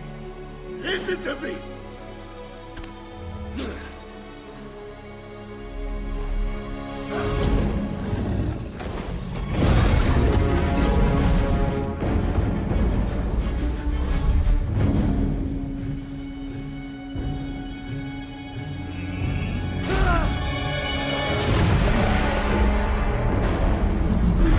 That's the exploding in the boss fight.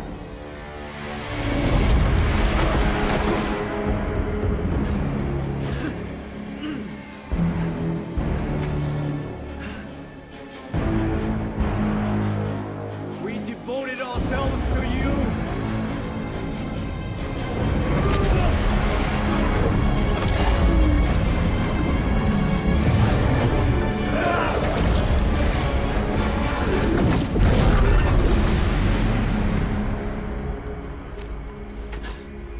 We don't need you.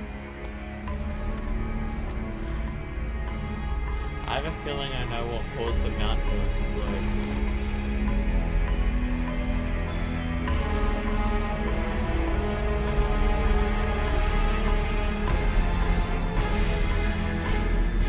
This is it.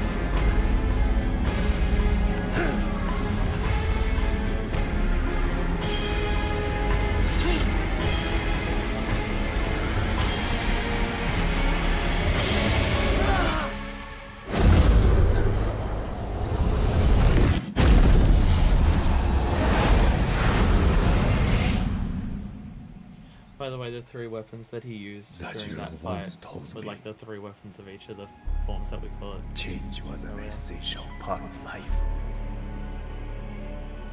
He understood the Lord God's purpose. Fear drove my actions, and I destroyed something beautiful.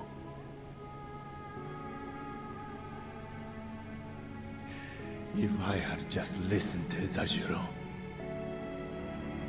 how many could have been saved? You know, like people were dying in the forest, like in the I'm village. sorry, Toshi. Because of a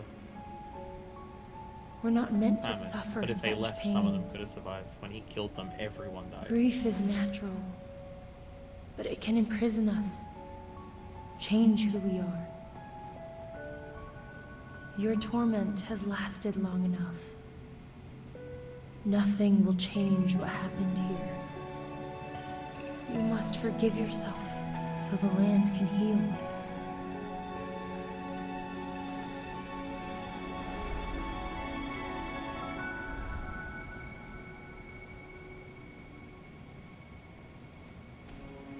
Come, Toshi. Our time here is over.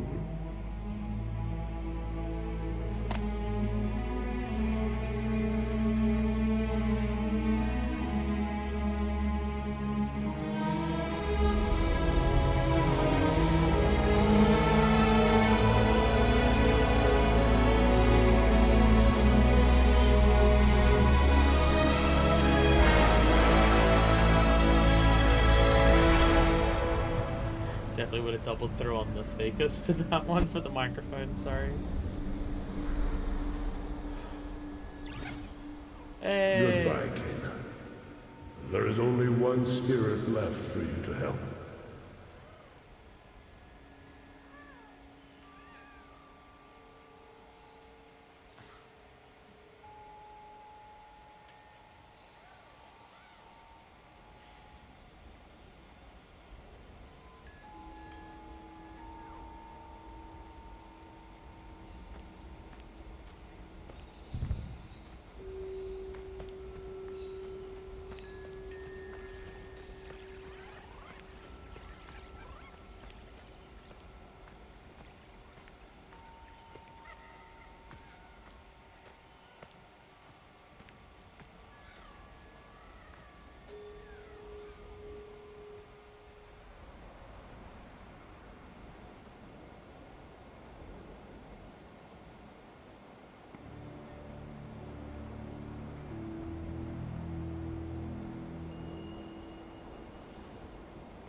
Goodbye, little friend. So I guess Hero Rot's meant to be like the main rod of Rock God. Because it's got the...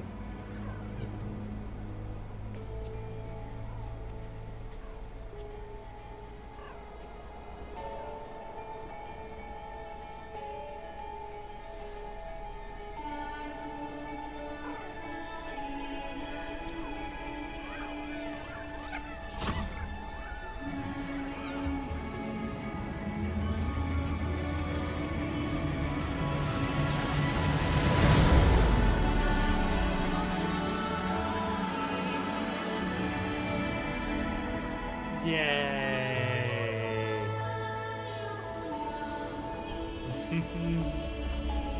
The Rock God has returned.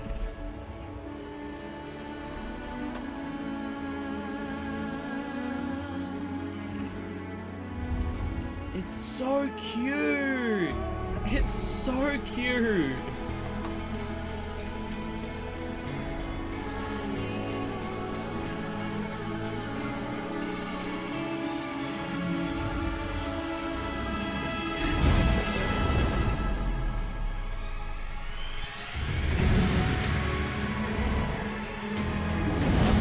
Go, Rock God, go!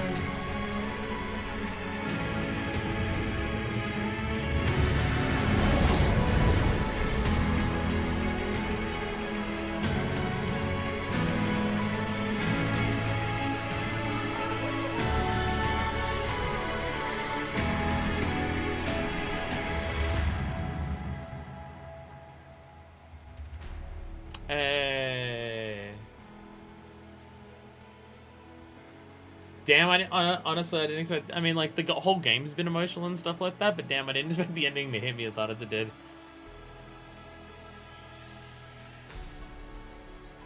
Like, just seeing how much Toshi's just like, fuck, and everything like that.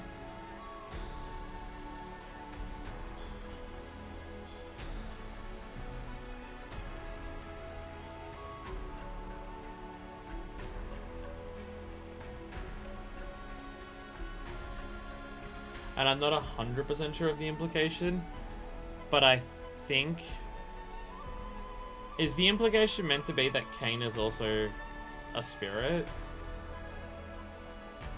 Like, is us meditating there just being like, we've restored balance to the lands because we've restored the Rock God, so now we can move on?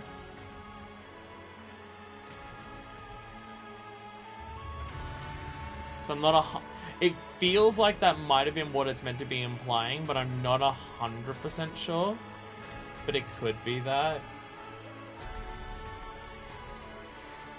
I mean, like, she was literally in the realm of the dead before, looking for her father. But that might just be also her spirit guide powers let her just do that. And she just did that when she was very, very young as well. I'm not 100% sure on that. I'm gonna quickly check something. I want to check if this game has a 100% ending. Because I feel like getting all of the rot may be a thing.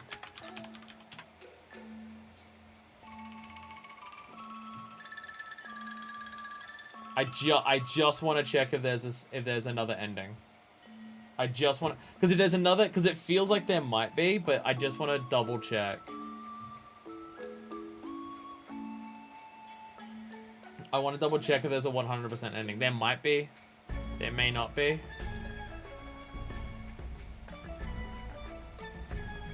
It's very hard to tell.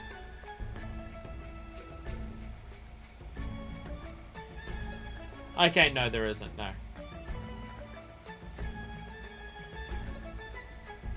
No, there isn't an alternate ending. No, there's not. I just wanted to double check whether there's like because it did cut out like right as it showed that. But I just wanted to see is there I didn't want to read what it was, but just like is there another thing? But yeah, I'm not 100% clear on whether specifically Cain is meant to be already passed away or not. I would lean towards no. Just because of like the abilities that she's able to have and stuff like that. But it definitely, like, she came here with a purpose, and she was talking about her, like, I mean, like, we don't have to find all the answers and everything like that. Like, we don't have to be told explicitly, we don't have to be shown explicitly who her father is and everything like that. And stuff like that, but yeah. Game is very good, though. Game is very good.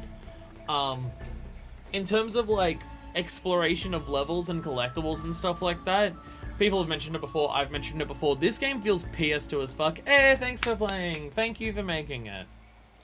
Yeah, like, level design, getting collectibles and stuff like that, it's PlayStation 2 as all fuck.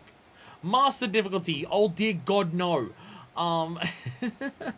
No thank you. Yeah, like, it says, Dad must have been Rock God somehow. That's definitely my assumption, obviously. I'm curious what happens if we load, okay, we just load in at the end here, okay. So if I do that, yeah, it just says letting go.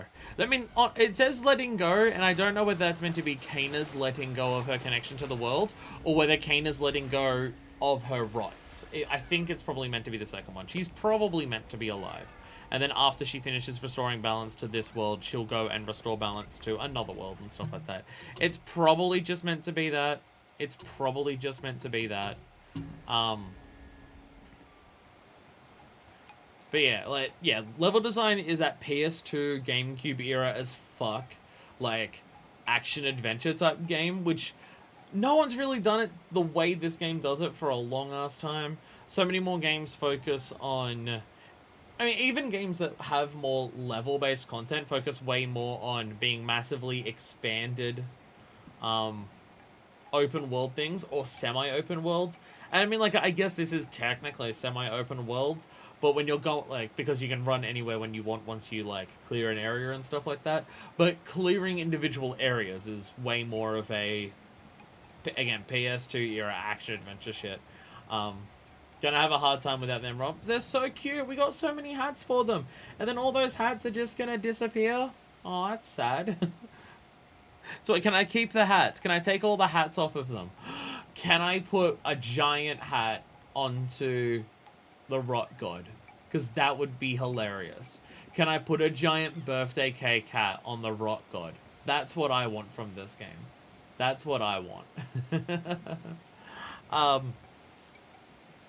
So yeah, like, yeah, level design exploration. It just, like, it's obviously not perfect or the pinnacle of exploration and stuff like that is, but it hits that spot.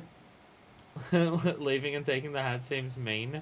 She's not letting go. She just wants all the hats. But yeah, the level design and exploration hits that itch that games haven't done since stuff like PS2 and stuff like that, of exploring and getting a bunch of collectibles and things like that, because it's way more focused on open world ideology now for most, like, level exploring stuff. So that's cool. Obviously, like, story, cutscenes, and everything like that, what do I need to say? It feels like an animated film.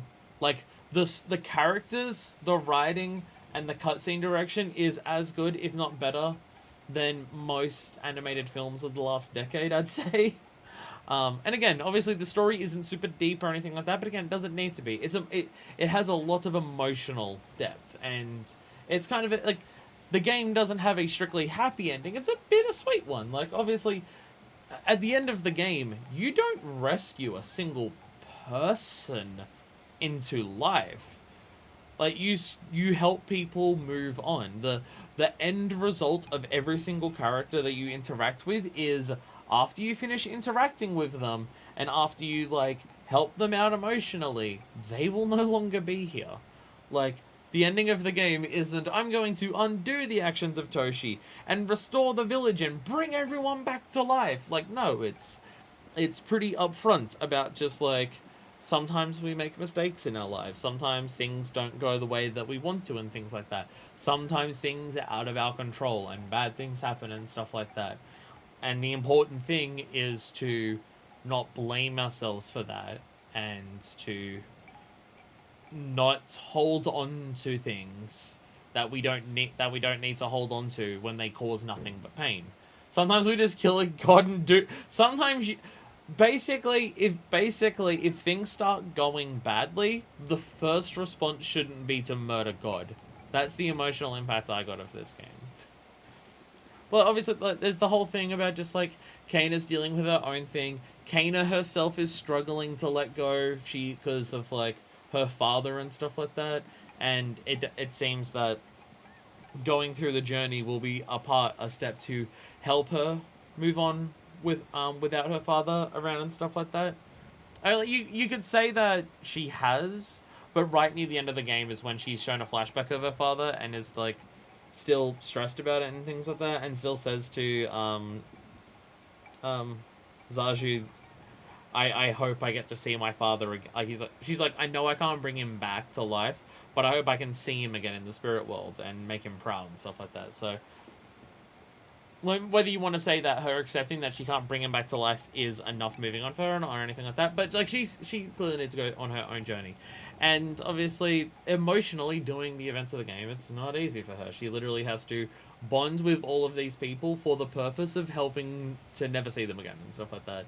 And the cutscenes and animation direction and facial expressions and stuff like that, like it is, you could easily like take out the gameplay of this game and make cutscenes about the things that you do in this game and make it a movie.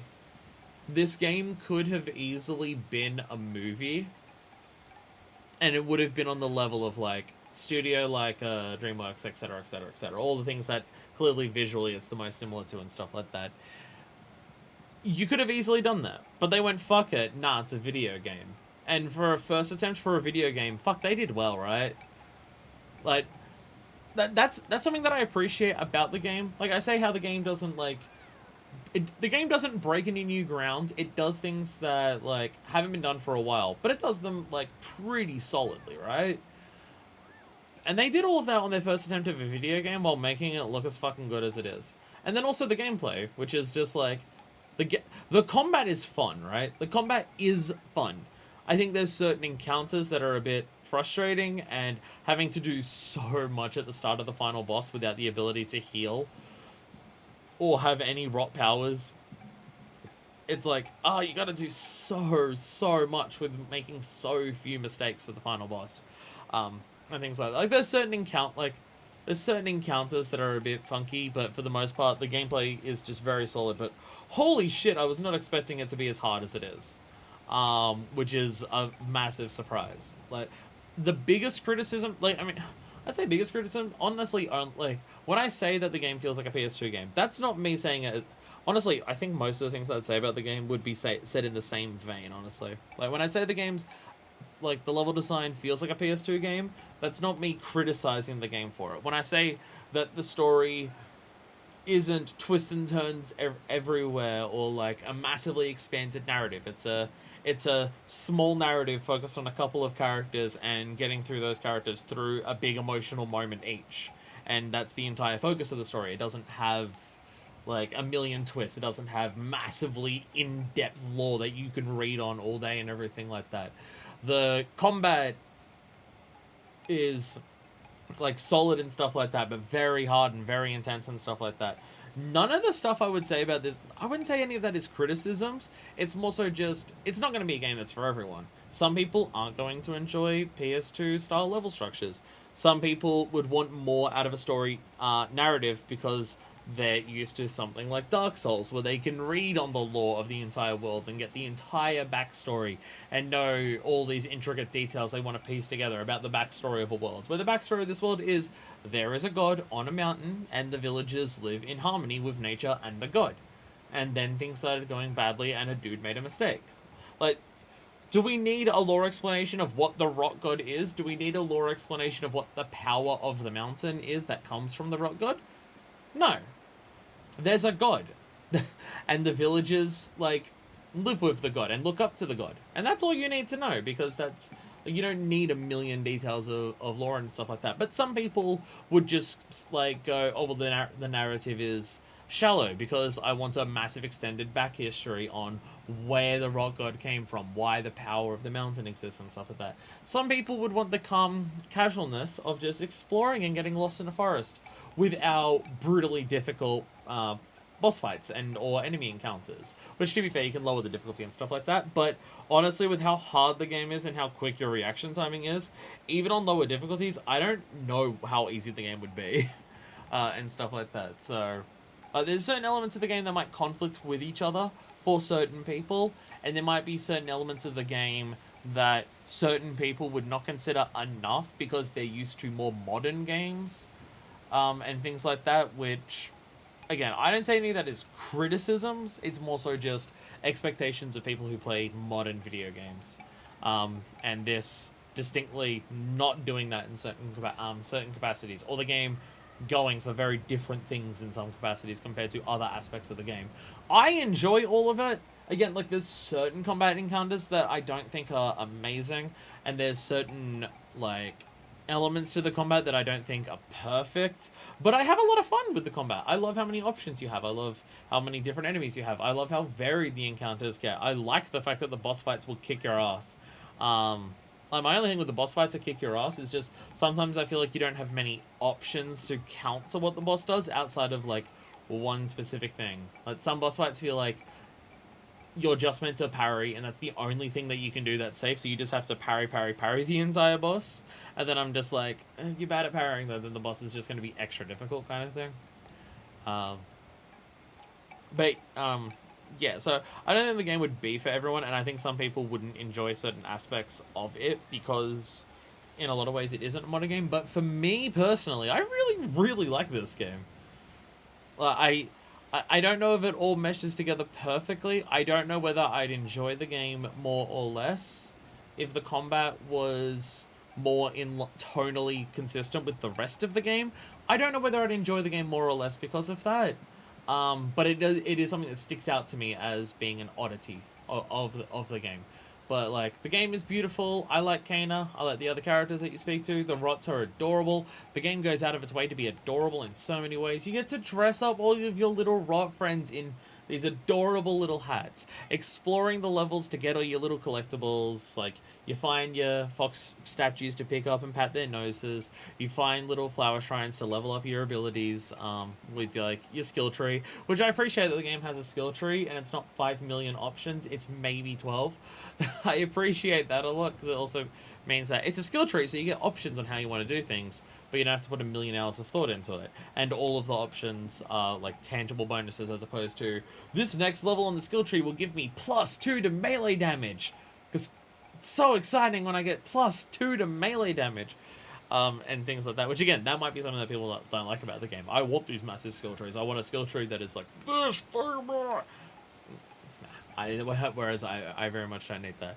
I had a lot of fun with this game, and, like, goddamn, the game is pretty. So the main thing I come back to is just how fucking, like, just running around and jumping around the forest is just so nice because it just so feels so good because of the thing that you're in. Again, I would say the biggest strength of this game for me, I mentioned it earlier, literally this stream, but the biggest strength for me for this game, and I think it's why I do think quite strongly of it, in one way, is exploring the levels, like the village, the abandoned parts of the village, the forest parts of the areas.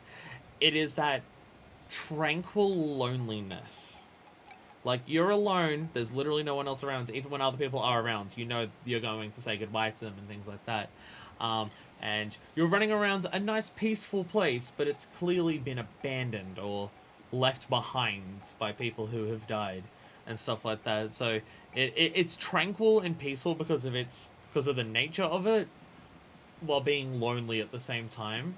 And that's a vibe in a game that doesn't come across every often, and it's literally why I say that I love Metroid Prime so much. Because Metroid Prime is one of the very few games I've played that gives you a tranquil, lonely feeling. And this game also does that, and that is really cool. Which, again, it's why the combat sticks out to me as an oddity. When the game is tranquil loneliness, for all of your exploration for levels and puzzle solving and stuff like that, it is then weird to be put into hyper intense, quick reaction boss fights that will kick your ass, that you gotta retry multiple times. Again, I enjoy the combat and I enjoy the tranquil loneliness. They do stand out to me as something like it's not like having one takes away from the other, but it's going to stick out as an oddity to me when I think of this game. I'm just gonna be like it's just something that's going to stick out. It's that I think of the game as the tranquil, lonely, level exploring thing and intense combat thing. So yeah, but anyway, thank y'all so much for watching Kena Bridge of Spirits. Maybe a stream to get all the collectibles. I haven't decided yet. I know I'm at the very end of the game, but I haven't decided, and I have a really bad history of getting to the end of LPs and saying, I might come back and do a couple things, and then never doing it. If you're ever watching a series of mine on YouTube of a series I've done a long ass time ago, and you hear in the final video, I might come back to clean up a couple of things in another video, and then I never do, I apologize, because I always never know whether I want to or not, or things like that. Like, basically, if I don't stream it next week, then I'm not going to do it. But we'll see how it goes. Because I would like to get all the things in it, because that's the fun part of the game. But to just be like, yeah, we can run around collecting things. And we'll do a couple battles, because I like curse chests and stuff like that. But anyway, I am out of here. Thank you all so much for watching, and thank you to Emberlab for making a game this fucking strong on your first attempt is goddamn impressive, especially when it looks this good. But until next time, this is version 2. Signing out.